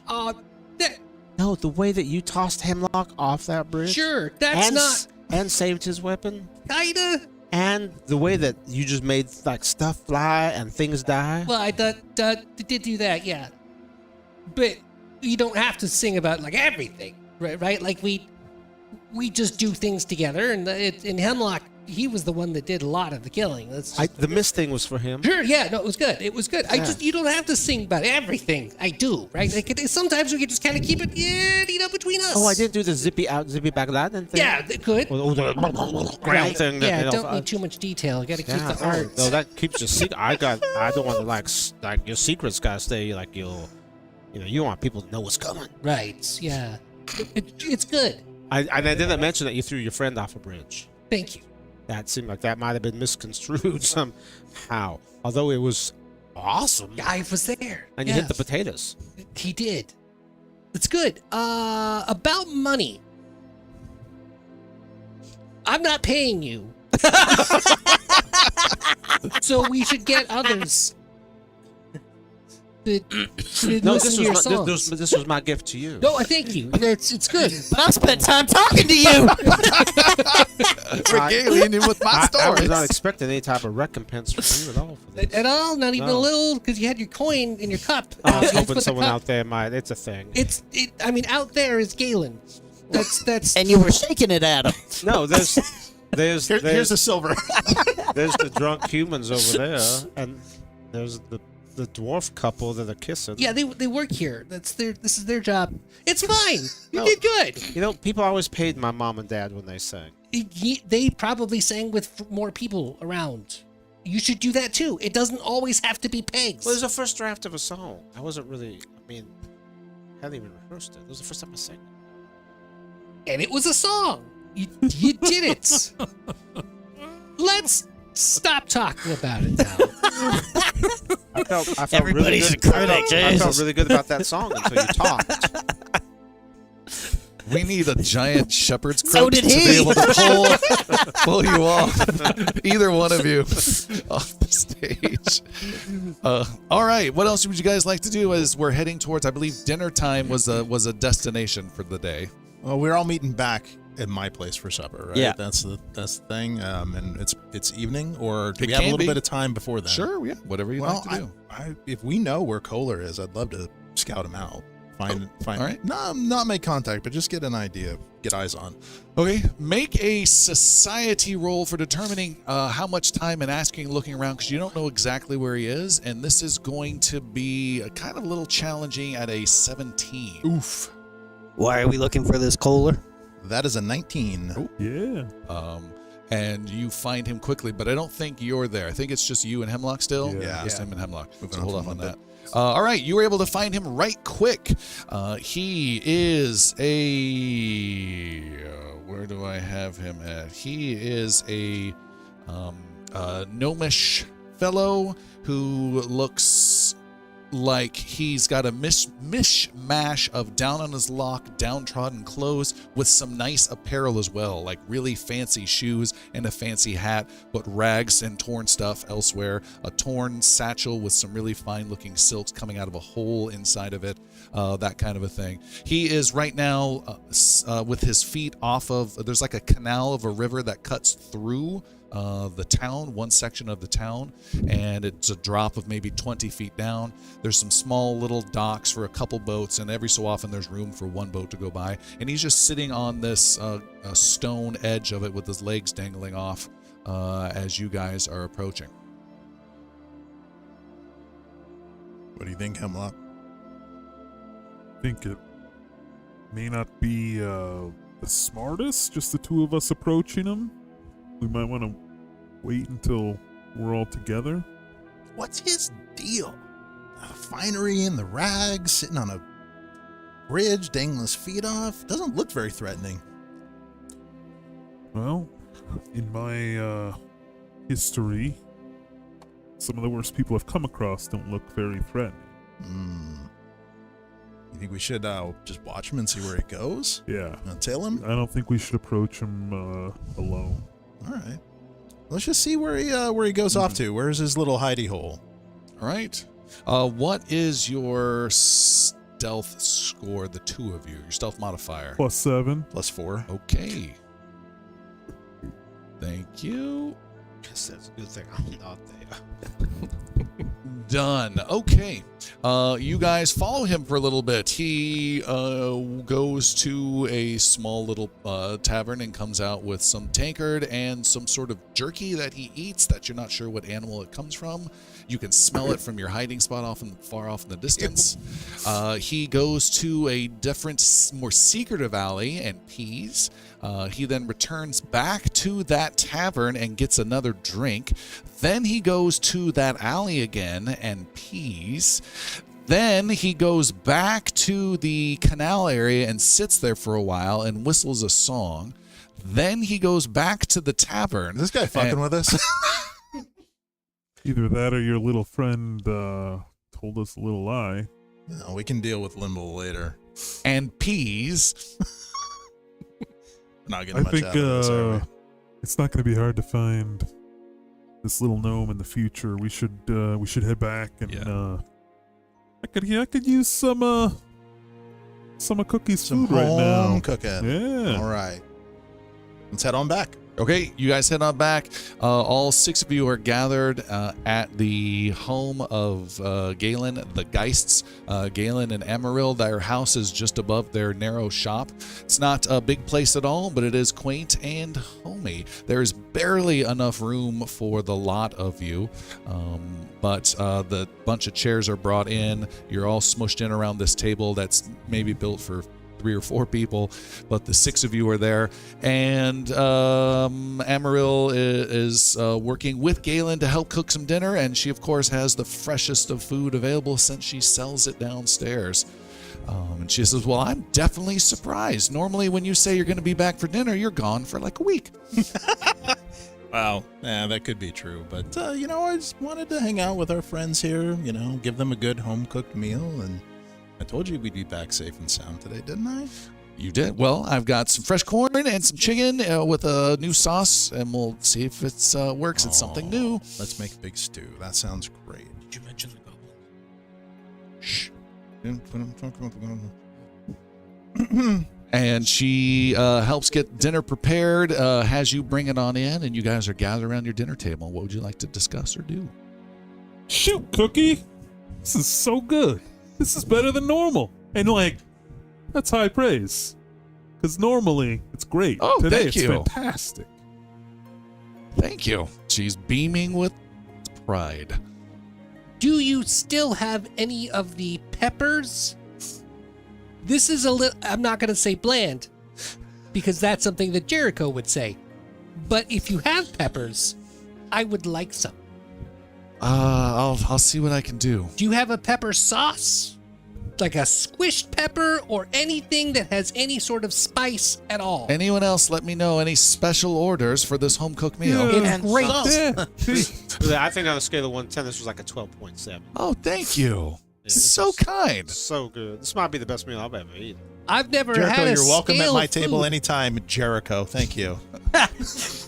You're welcome. Thank you, Mrs. Gast. Gentlemen, we've got a couple of leads. Ran into an informant today. We know how we can make contact with the toadies out on the barges. The ones that Ash spoke about. That's right. Are we shipping grains? Well, just in case we want to get a sense of what's shaking with the rumbling down there on the river. Sounds like there could be a lot of factions moving into this town. Part of my job here is protecting this place. I'd like to know a little bit more about what's going on. But we also got a little bit of information about what was his name? Gasmar, something like that. Looking to find some magical implements. Yeah, we that's weird that you would ask about. You would know about that. We Aguirre and I ran into our the priest Orion at the temple. Had run into some trouble by him, looking for some scrolls. Apparently, stole something from the temple. No kidding. They stole from the temple? They did. Who's they? It's our friend Popper. Apparently. Who's Popper? And this Gazmore character. You want to fill them in on your run-in with Popper earlier today? Yeah, I just happened to literally bump into him on the street, and he was a little aggressive, and Galen there broke the tension and extricated us from the situation peaceably. Was Gazmore with him? Was it I just believe it was probably the other character with him was probably Gazmore. He seemed to be in charge, but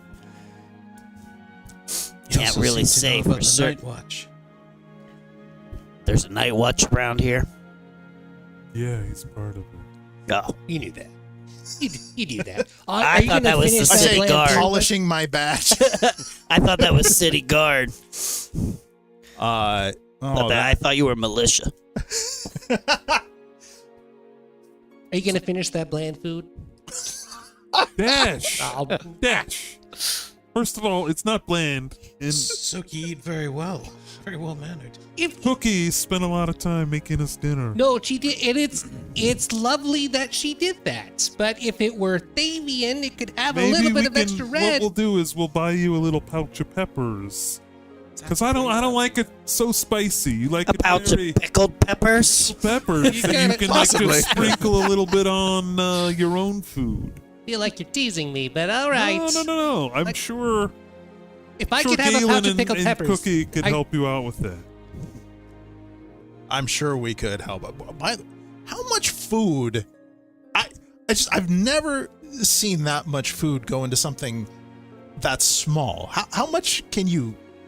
Like, are you swallowing, or is it? What's happening? Yes, eventually I swallow. I can store food for 30 days thereabouts, but I just eat as I need to. Like and in a backpack, or? well, this is my sandwich from last week. Well, this is Oh, my that's a good plans. word. That smells before. terrible. Well, I It didn't. gets up Why in a would you Ziploc. do that? This is the corn Steals that I in the just had. practice.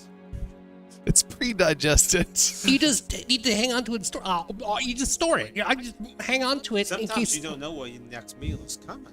So Dash always does. It's gonna be winter he- sometimes. It's almost always The your problem Does is he now share we with do you? too. Oh my word! Anyways. Very intriguing. I mean, not all of us have a grocer for a wife. You gave me a sandwich last week. Where did that come from? What was it, moist? First in, first out. It was a little soggy, if I'm being totally honest, but I wanted to be The Yosoki polite. that cares is the Yosoki that shares. That's the rules. I feel a little sick. Anyway. No, you get used. So you're not going to finish that? No, not now. We're learning so much about the Yosoki culture tonight. The Toadies have some cousins coming in from the old country. They're going to be here in a few weeks. Not sure, but sounds like there could be a lot of trouble down on the docks. So it's worth asking the important question: how much are we going to get paid? No idea until we talk to some people. But if there's a war or a battle even that happens, there's bound to be some coin in it for us somewhere. We're talking about a war between barge. There's some shipping. Whoa, issues whoa, coming whoa! up. Barge people is offensive. To who? They prefer the term river folk. That's Canada. You better write that down. Yeah. No River worries. folk It's fine. We all make mistakes. You don't just, need to be so insulted. You just can be wrong learn sometimes. from it. Or toadies. You could just be safe and call them toadies. Yeah, toadies is fine. Everybody loves toadies. The most Toadies is racist great. sounding word is the Yeah. fine one, The accepted one. by the way.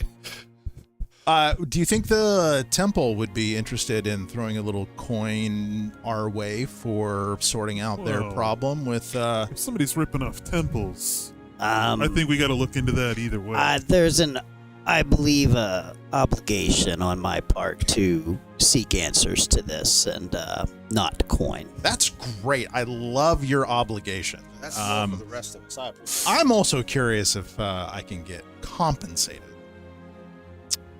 I will see that you're very minorly compensated for any assistance. I'll take it.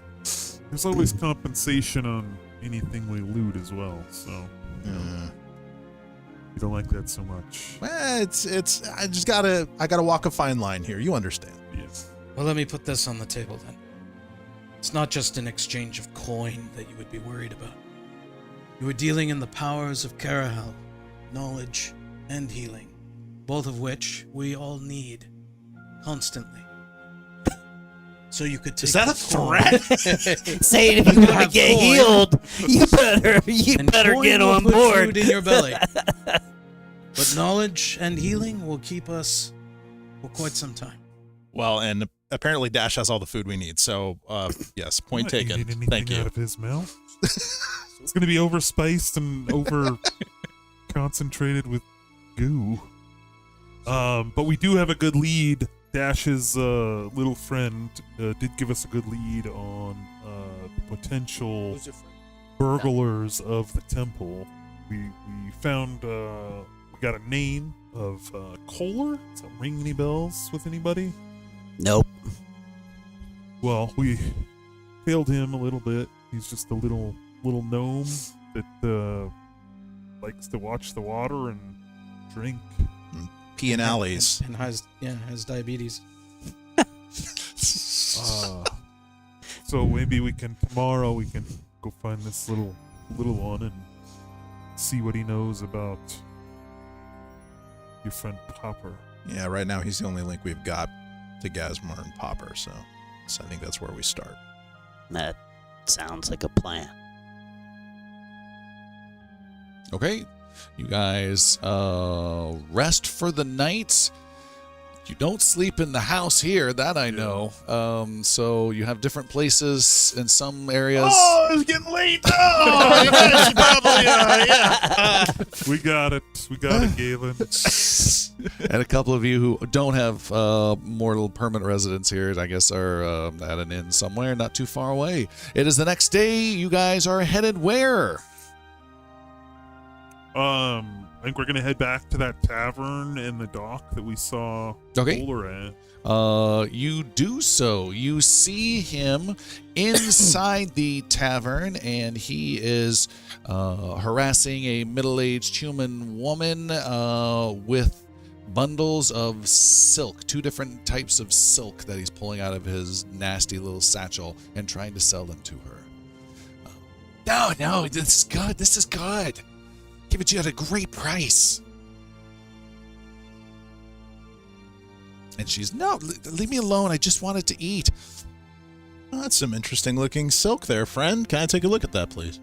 He turns over and says, see, you're missing out. And comes over and says, yeah, for you, of course. And he says, this is the finest silk you ever see. I've got it in burgundy and kind of a ivory color. Wow, this is really fine silk. Where do you source this from? My sources are my own. Is this import? I want to know what I'm buying. I mean, only, the finest imported silk. You're buying the best. Now, you can have a good sheet of this for a silver. You can have half the roll for a gold, or you can have both rolls for 3 gold. That's a little spendy. I'll tell you what. What if I give you 2 silver for the sheet, but you throw in a little information for me? He gets close and seems interested and says, all right, let's see the 2 silver. Put it on the table, but put my hand over it. All right. I want to know where we can find a couple of gentlemen by the name of Gazmore and Popper. He says, I know Gazmore, and I hate him. Yeah? Why? He's an ass. But I need you to be a little more specific here. Great ass! Sorry, gotta squeeze some Pacino Sounds in like there. you might like him. I used to have 2 great asses. But I lost them. He says he screwed me over not so long ago. Said he heard about me and I barely knew his name, and then he said we've done some business before. He's got some sketchy little place somewhere out of town, and then he said he heard that I'd come into some stuff, and then when I told him I didn't have it, then he sends his big thug on me. What kind of stuff? Oh, he hit me and kicked me. What kind of stuff did you have that he wanted? Dignity. I had safety, the right to safety, and they took it from me. Well, I'll tell you what. Look, I'm with the city guard. I can help protect you. I need a little information about Gazmore. Where am I going to find this guy? He's got big friends, and I get the feeling he's not against magic, and I don't want to be dealing with that. I start telling the city guard, and it comes back to me, and then I'm getting more than just a beating. He came to me. He said he wanted my stuff. I said I didn't have it. Now I'm beaten. I'll just take my 2 silver if I thank you very much. Kohler, is it right? Kohler? I don't remember telling you my name. No, you sure didn't, which means I know more about you than you do about me. Oh. I need to know where Gasmore is. Make an intimidation roll 12. I'm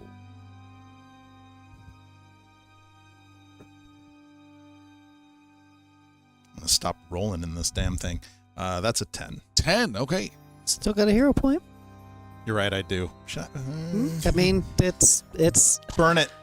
not to say it's late at night, but, you know. That is a 14. With a 14. He says, yeah, he said if I could get any more of these scrolls for his little summoning trick he's got going on, that I should take it straight to his place. And I've never been there, but he told me about it. It's in the White Hills. You know roughly where it's at. That's not too far outside of town. But that's more than 2 silver, right? No, it's 2 silver and that bolt of cloth there. He says, oh, now you're screwed me over. No, I think it's a fair exchange. Do you want the 2 silver or not? He takes it and gives you a bit of a sheet of the silk. Ah, you guard are all the same. Have a good day, Kohler. Yeah. And he goes right back to the lady to harass her. See, even fine city guards love my materials.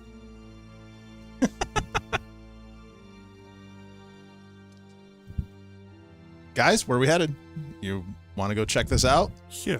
Sounds Yeah. pretty reliable. We need to track these down. I'm game. I got nothing better to be doing. As we walk out, Dash just wants to make a quick check just to make sure that we weren't being watched talking to Kohler. This is very, very easy to do a double pop. Interesting. What is your perception? 3. 3. All right. You do not notice anything out of the ordinary. Cool. I feel confident in that. Yes. How far out are the White Hills? Couple hours? Like Couple hours. couple hours? Okay. Ooh, it's a walk? We're walking across, or is it outside of town? It's outside of town. Yes. I heard that part. Okay, it's a walk and outside of town. Be a big city if it was a couple hours away inside this city. Then we should walk outside the town. We should. What's it cost to rent a couple of horses? Geez, I'm gonna say 2 gold a day per horse. We're walking. Walking away. All right. I'm walking. It's only a couple hours. Dash would kill us if we spent that gold. I almost got really upset about the 2 silver for a piece of friggin' silk you could have just taken on your own. Yeah, but we got information. All right, you guys head out towards the White Hills. It's quite an expansive area as you leave the city of Tabonry behind, out past the tents, out past the fields, and make your way out across the plains for an hour, hour and a half. Then make your way past some lightly forested hills. Following a path here, losing it, gaining another path here. I need the top 3 people with survival to make survival rolls 15, please. That's plus 3. 3. Not it. 330. Train's able to roll. Yeah. 21.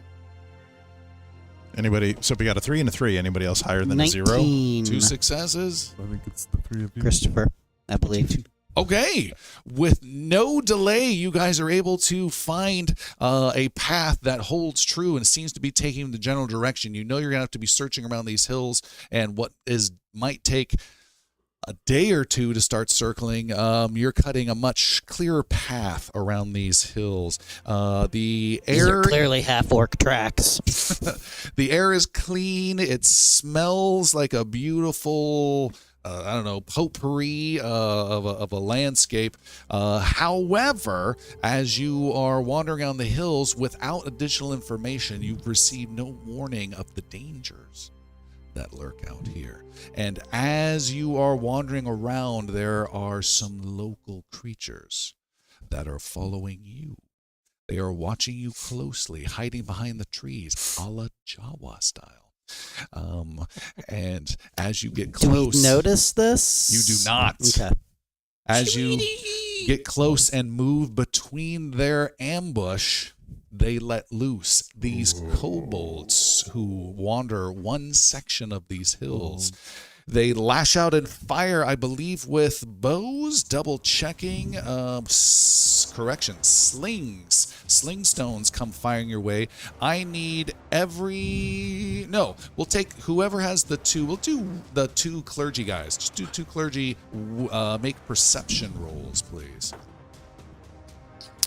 22. Man, you're rolling great. Yeah, I rolled a 19 plus. I only have a 3 perception, but 22. Oh, wow. Well, 22. You guys are able to call out an alarm when you guys immediately see the attacks before they begin. Kobolds! And they do not get any bonus or sneak attack on you. And we have a full-on combat straight out with natural initiative rolled for everybody. Oh, good rolls. What we have is a grass field with some trees around here. You can see, I'll ping on the map. We've got some trees to the left and right. Just be aware that's going to be cover, standard cover. You can move through it, though, without any interruption. There's difficult terrain of the brown mud in some of the areas. You see there are some kobolds. There are 4 of them, and we are rolling initiative. I believe this is our first official initiative It is. of the campaign. And here we go. And, of course, it does not want to work correctly. Here we go. Off. We'll rebuild and do it again. I feel it. good because we can't see it. Perfect.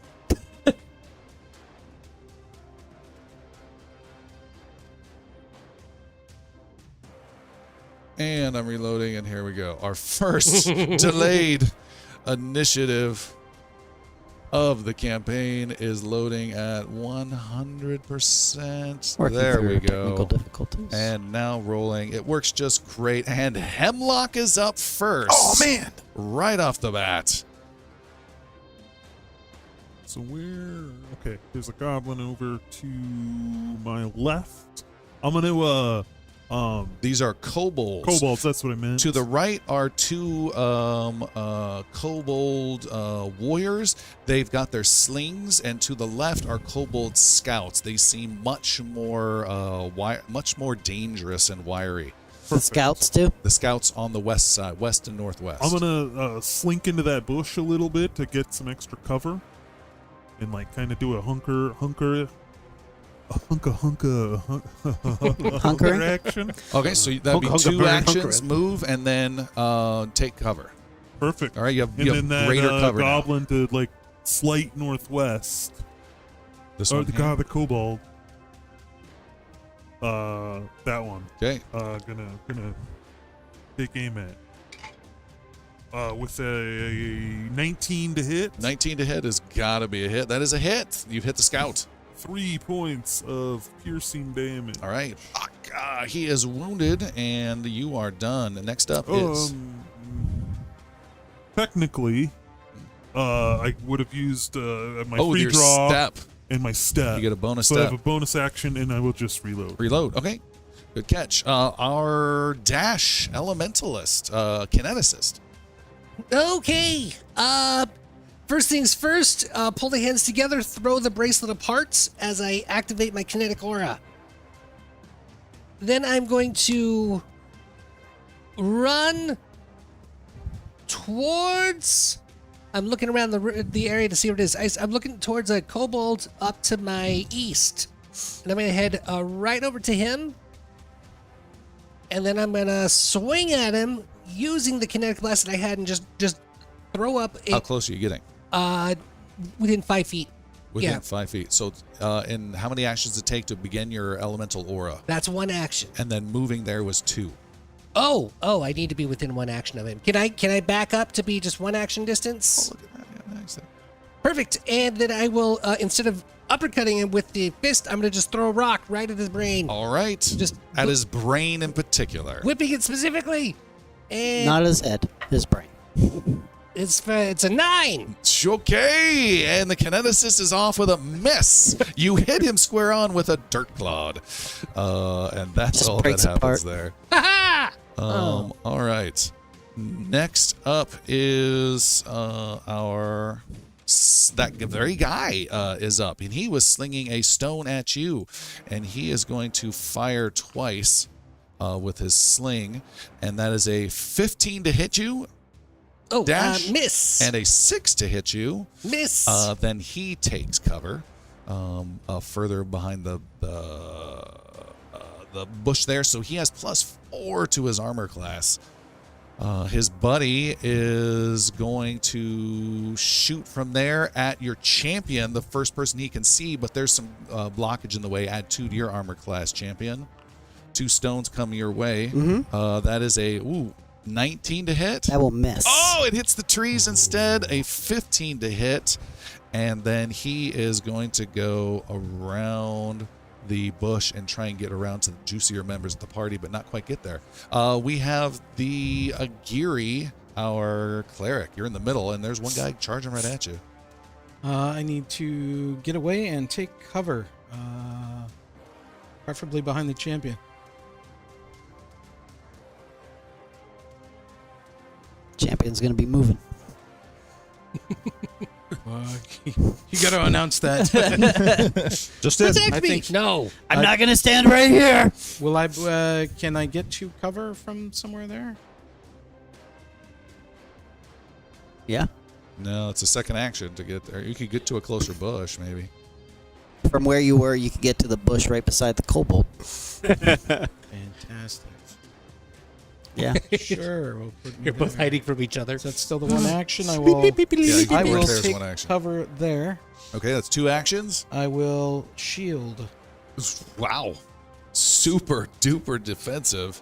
It is our bard's turn. Who was your prompting of juicy? This is going to be slightly well, first thing I'm going to do is I'm going to burn a focus point. I'm going to fire up my lingering composition at a flourish to my next action. So I need to, again, roll my charisma to try to throw a lingering composition to all of my people, and then a courageous anthem to say, y'all got this, fight these kobolds. 15 is your target.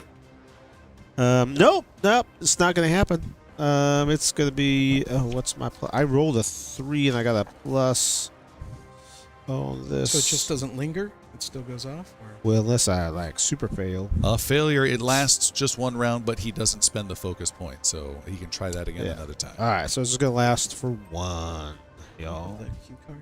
So we're just going to have it for 1. Okay. What's that happen again? When you do that? So y'all get +1 to your attack rolls, damage rolls, and saves versus fear. That is going to be action number 1.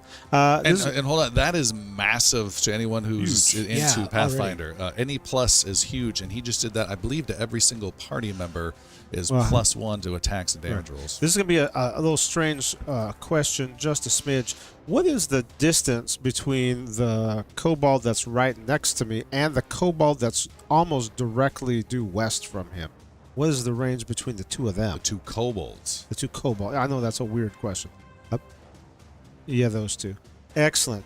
I'm going to go tuck into the bush right next to my friend who is to the west of me, but right on the far side of him. So to my left. I'm going to dash aft the road to my left, right over to that shrubbery. Not one step. No, the other way. 1 step back into those shrubs. Right about there, yeah. And then from there, I am going to cast a cantrip. Oh, I know what you're up to. Yes, there. I am. I am 30 firing feet. electricity and electric arc, which hopefully I am within 30 feet of both of those You are guys. indeed. So this is a reflex save from both of them. They need a 17 reflex save. 17 as on I, the right. As I pull apart and throw electricity at both of them. Not to rain on that parade, but you did your song and then you moved. My song does not take an action. It Oh, takes beautiful. a focus. All right. I believe. Under action, it just says F. It does not say one of anything. That's a good, I think. Chris may be onto some. Sorry. What was the name of it? Lingering composition. It is a 1-action cantrip. Should have an action symbol next Courageous to Anthem or Lingering Composition? it. Not lingering. Courageous Anthem is one, yes. Yes, and that's what you're sunk. Correct. The light's on. So Correct. that's one. Then you moved, And that's one. and now you're casting a Oh, the electric 2-action arts too. cantrip. You're right. I cannot Yeah. do that. Then I will hunker. Sorry. Hunker down. I will hunker down. Okay. myself. Thank you for clarifying. Good catch. Good catch. Next up are I just the don't want them all to be dead before my turn. are the I don't scouts. want that either. There is a scout who is going to do a run straight at the closest guy he can find, which is Galen. He comes running straight at you and swings his short sword. And swings with a 25 to hit. That will hit. Draws blood for 4 points of actually piercing points of damage, stabbing you.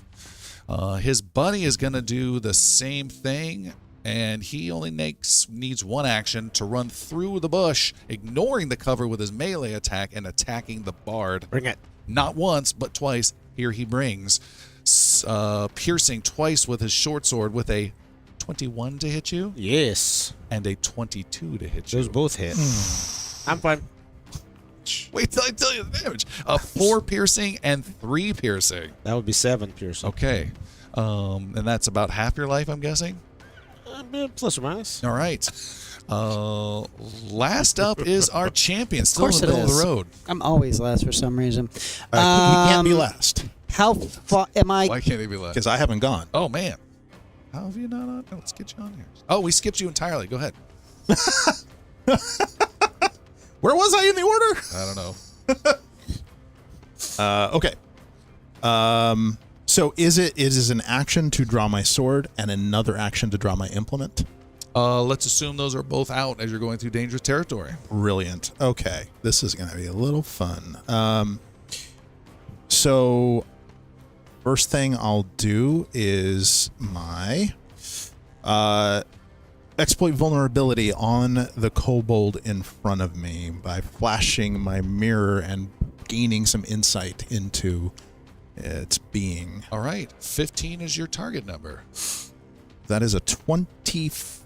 Okay. You have gain access to all of his weaknesses and resistances. He has no weaknesses, no resistances, no immunities whatsoever. He's a typical kobold. Okay. So what do I know about kobolds? Do they have any natural predators or anything like that? Adventurers. Yeah. Adventurers. Yeah, adventurers. Caravan guards. Okay. I will reach into one of my inner pockets and pull out a barbed steel spearhead that reminds this kobold of being attacked by these guards, and just the fear and the pain associated with pulling this out of its flesh. And what will that do so people understand a little bit about the Yeah, so that is a thaumaturge? personal antithesis. I am improvising a weakness on this creature by presenting something to it that is repelling in some way. And that's going to do like 2 more damage every single time you attack him. That's right. Yep. For the So rest of the battle until you do it again to someone else. that's right. So cool. Wow. Just that one or his kind? Just that one. Just that one. So if they had a weakness and I could do the mortal weakness on it, it would apply to all creatures of the same type. Gotcha. But they don't have that. So Which one did you do it to, so we know which one to target? the one right in front of me. Got it. Yep. And nobody else gets that benefit. It's just me, unfortunately. Okay. It's just my empowerment. So I will now, having done that first action, I will now take a swing at it. So you just got him shook. Just shook him. Just shook him. Oh, Yep. he knows. All right. Let's see what we can do He's here. just like the gypsy. Okay, that is a 23 to hit. 23 is a cut into this guy with your blade, I believe. Excellent. All right. So that would be then Should be decent. damage here. 11, 12, 13 points of damage. Good night. Oh. What did you roll a D8? Holy do, moly. yeah. What'd you roll in the D8? 6 plus 5 and a plus 2 because of the personal antithesis. Fantastic. And +1 for Courageous Anthem as well. Yeah, so I got 6 plus 5 is 12 plus 3 is 15. Sorry, thank you for the added damage. He is brutally hurt. Blood goes flying everywhere. He's barely standing. And I have one more action, so we're going to do it again. Why not? This is now with a -5 with how Pathfinder works with multi-attacking. Yeah, so I have a +1 on this roll overall.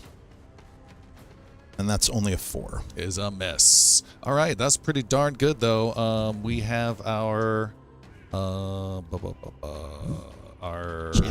champion. Thank you. Getting to you. So Yannick was getting ready to rush to the west, but seeing the huge blow landed against the kobold and feeling like our gunslinger and thaumaturge have it covered, Yannick is going to turn and charge the kobold to his south with a hearty battle cry to Carahel, and he will strike What's that out. sound like? For Carahel! Thank you. Thank you. Gary starts to get up and then realizes he's not armored. Thank you, Tim. It sounded like Tim for a second there. And I will strike out with my longsword to do some slashing damage. It'll be a 19 to hit. Okay, that is definitely a hit. And that will then cause 12 points of damage with the Courageous Anthem. Wow. Near maximum damage. That kobold warrior is split in twain. You leave on the beautiful little flowers underneath him gore everywhere. You will recover, flower. We have a gunslinger within the bushes on the west side. Oh yeah, seen. Gunslinger in the bushes. We don't need to.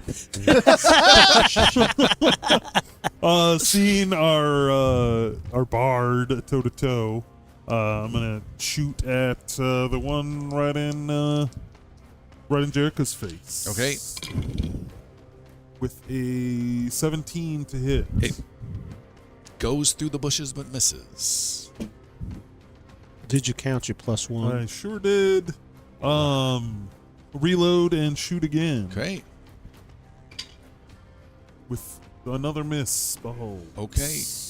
I would have raised my shield as well because I killed the second with the. I still had an action left. All right, and then don't forget you have your special raconteur's reload. That's true. If you wanted, he I is will within do that next range. time. Okay.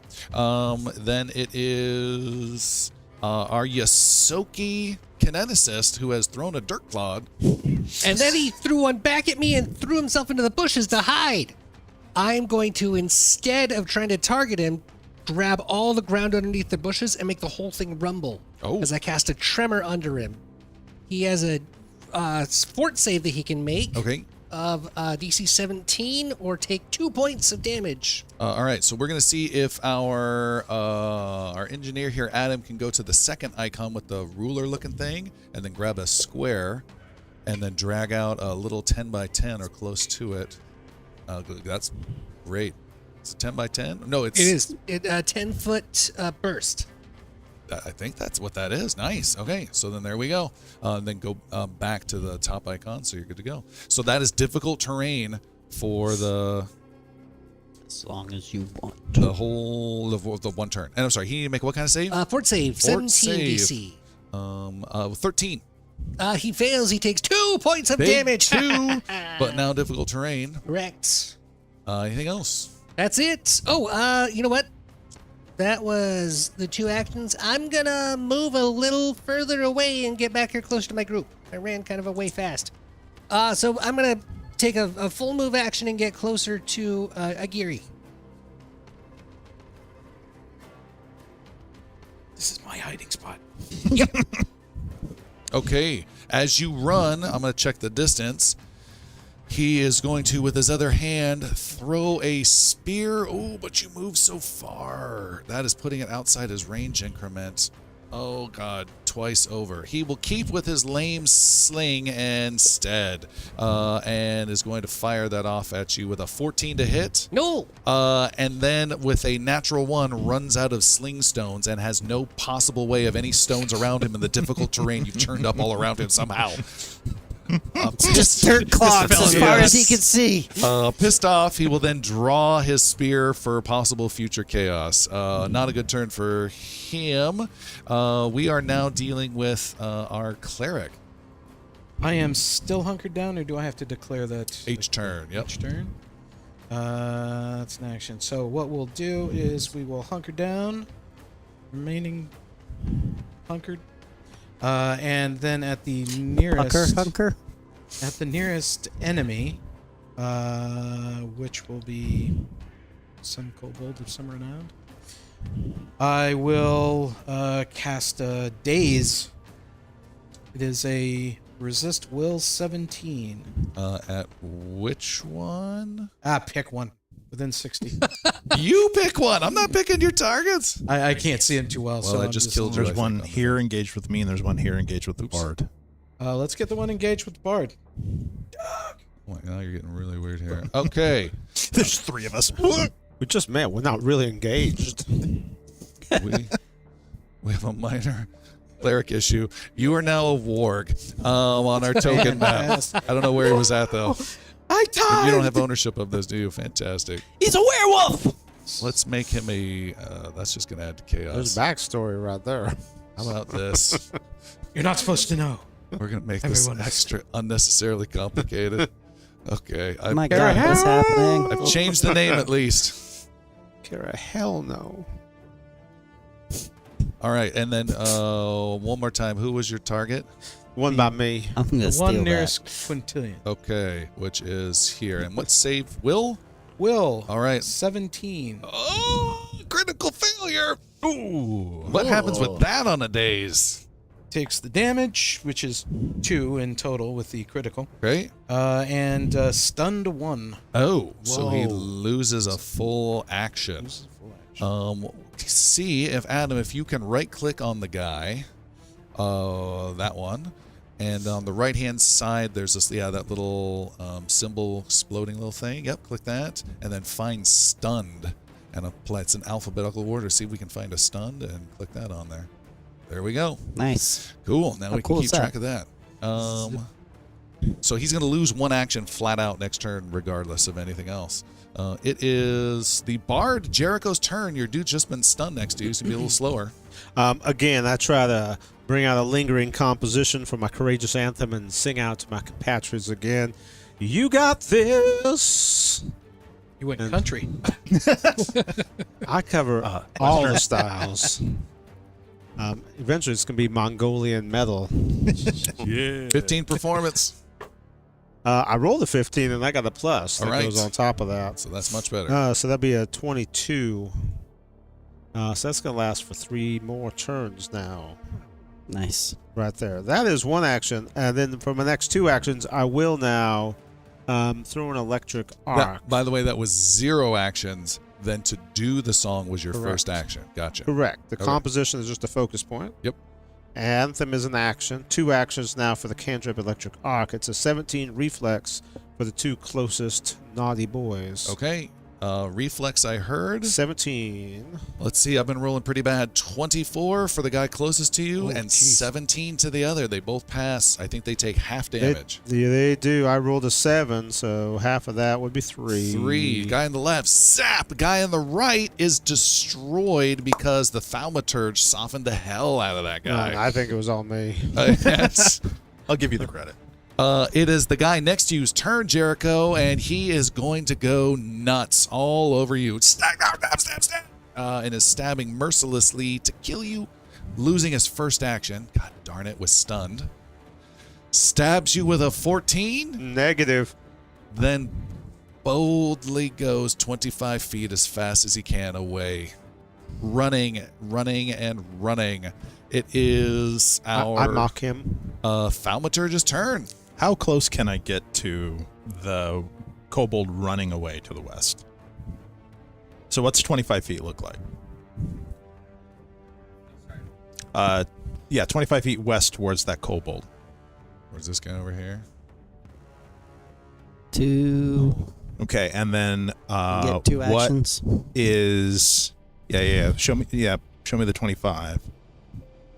And then what's 15 feet from there? That's him. All right. It's never good when the thaumaturge I get to says do a little bit of fun here. So I run a little bit to the west. Then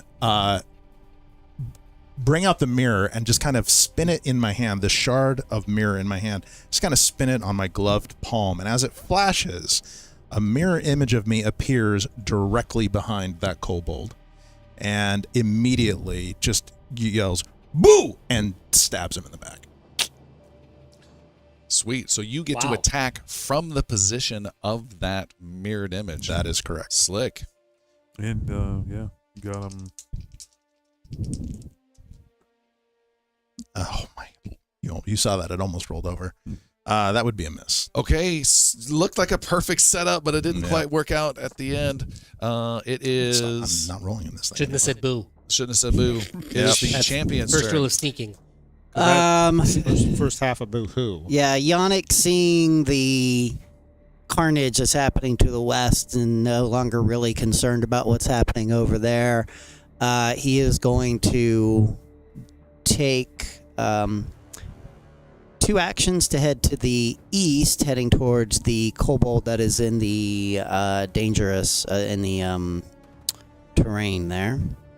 And yeah, that'll be 2 actions, and I will raise my shield. Raise your shield. It is Hemlock. Keelan, you're in my line of sight. Twice. Twice. Don't critically fail. We'll Pretty nasty. He Quick could clock, shoot you twice with one reload bullet. and then take aim and fire Okay, looking for that critical. with an 18 to hit. An 18 to hit is a connection. 4 points piercing damage. Blood spurts out as it's running, still alive. Oh, what did you say? 18 to hit? Yeah. Did you include the Yep. song? La, la, la, la. And the damage. You miss. He has that light cover provided by Galen. Damn it, Keelan. That +1 armor. I am so sorry. He's all yours. He says heroically. And I will reload. Happily. And then get angry. All right. Oh yeah. Let's try a little intimidation. I'm gonna say 35 feet. No. Nope. That is correct. Just nothing is going your way. It is Dash's turn. Dash is gonna throw out a piece of air and just kind of do the same trick he did before of harnessing it around him and firing it forward, but more of a lightning bolt attack. Okay. So that is gonna be, that's not too bad. I know he's really covered. 22 to hit. 23 to hit. 23 is a hit. Perfect, and he gets hit for 4 damage, electricity. Okay, zap. Now I know where he is. I take it my other hand, turn it into a boomerang, and fire it right in his direction again. And he makes a save, right? Correct. He has to dodge this one. It's a reflex save. All right. 17 DC. He nimbly, almost critically succeeds with a 26. Whoa. Right, so he dodges the 6 points of damage. Or does he take half because it's a basic reflex saving So throw? did he critically succeed? Or Nope. 16. So he just takes half then. How much? So he'll take 3 points And that kills him. of slashing damage. There we go. He is I gone. thought basic was save or suck. No. It's not? Nope. Oh, wow. Half of that. And then your difficult terrain goes away Correct. from that muddled stuff. You can just click on it there and then hit the delete key. But the boomerang currently is hovering, just throwing Still in off space. the blood that it Looking tossed All down right. to me. Unless there's anything else, we have a Geary to go. There's only 1 remaining? Yeah. Let's see. Far to the west. Oh, what's the range from my position to that creature? 75 feet. 75. I will spend next 1 door. action closing in.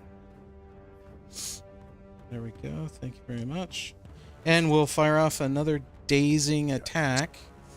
That's a DC 17. All right. Will. They have struggled with this. 22 with a pass. 22 with a pass. Something still happens though, right? Yeah, it's my half of this damage, which is 1 point. Big one, and that's it. That is it. All right. It is his turn. He, unstunned, is going to turn around and have a last act of defiance and destroy this thaumaturge next to him swings with his sword against Galen with a 24 to hit, Hits. a 23 to hit, Oof, hits. and a 15 to hit. Does not. Okay. Galen slashed for 2 piercing Okay. and 1 piercing. Take that. Dun dun dun. I am hurt, but not critically. That was it. He didn't make any effort to get out of there, though. And oddly enough, it is your turn. Oh, nice. So I will begin my turn next to him, Taking over the form of where your taking image over the form, was. so appearing full-fleshed in that space, and immediately do the same. That's free. trick. That's free. That's free. Yeah. That is free. So I just appear in that mirror image, and I will immediately do the same thing with the same trick with spinning the shard in my hand and appear on the other side of him. A duplicate of you appears on the other side. He That looks is left, correct. he looks right, he looks left, he looks right. He is now off guard, -2 to his armor class. Yes. And now we're going to roll again to hit. You're not going to roll in your. Fuck that thing. Okay. He's not rolling on his dice roller. He's having some trouble. Better. All right. So that is a 23 to hit. That's a hit. And that is 3 plus 5 is 8 plus 3 is 11. Yeah. that's a hit. He is consistent. No, sorry, not 11. No? 9. Okay. I need to take off the 2 because this is a different enemy. So And Plus 1 for the courageous anthem. that's 9. Yep. you destroy him. Describe how you destroy this fellow. So as I appear on the other side, I take the sword and swing it across, but it appears like it's coming from both of me at the same time. And so not knowing which direction, it just stands there and one connects right across the head. Noise. Fantastic. All of the kobolds have been slain. Their bodies lay scattered amongst this beautiful little path on the White Hills. Our heroes have survived the kobolds and still have to find where this Gazmore is located, searching through these hills. What will they find scattered amongst these trees? Will they find Gazmore? We will find out next time, and we will end our adventure there for tonight. Thank you so much for joining us. We are going to dive right into this with an after show talking about the start of the campaign, the season. We do this after every episode. If you'd like to hear it, drop by patreon.com/inglorioussbards. A few bucks, get you access to that and a whole lot more. Thanks so much for joining us. We'll see you next time. Thank you all. Bye. Thank you.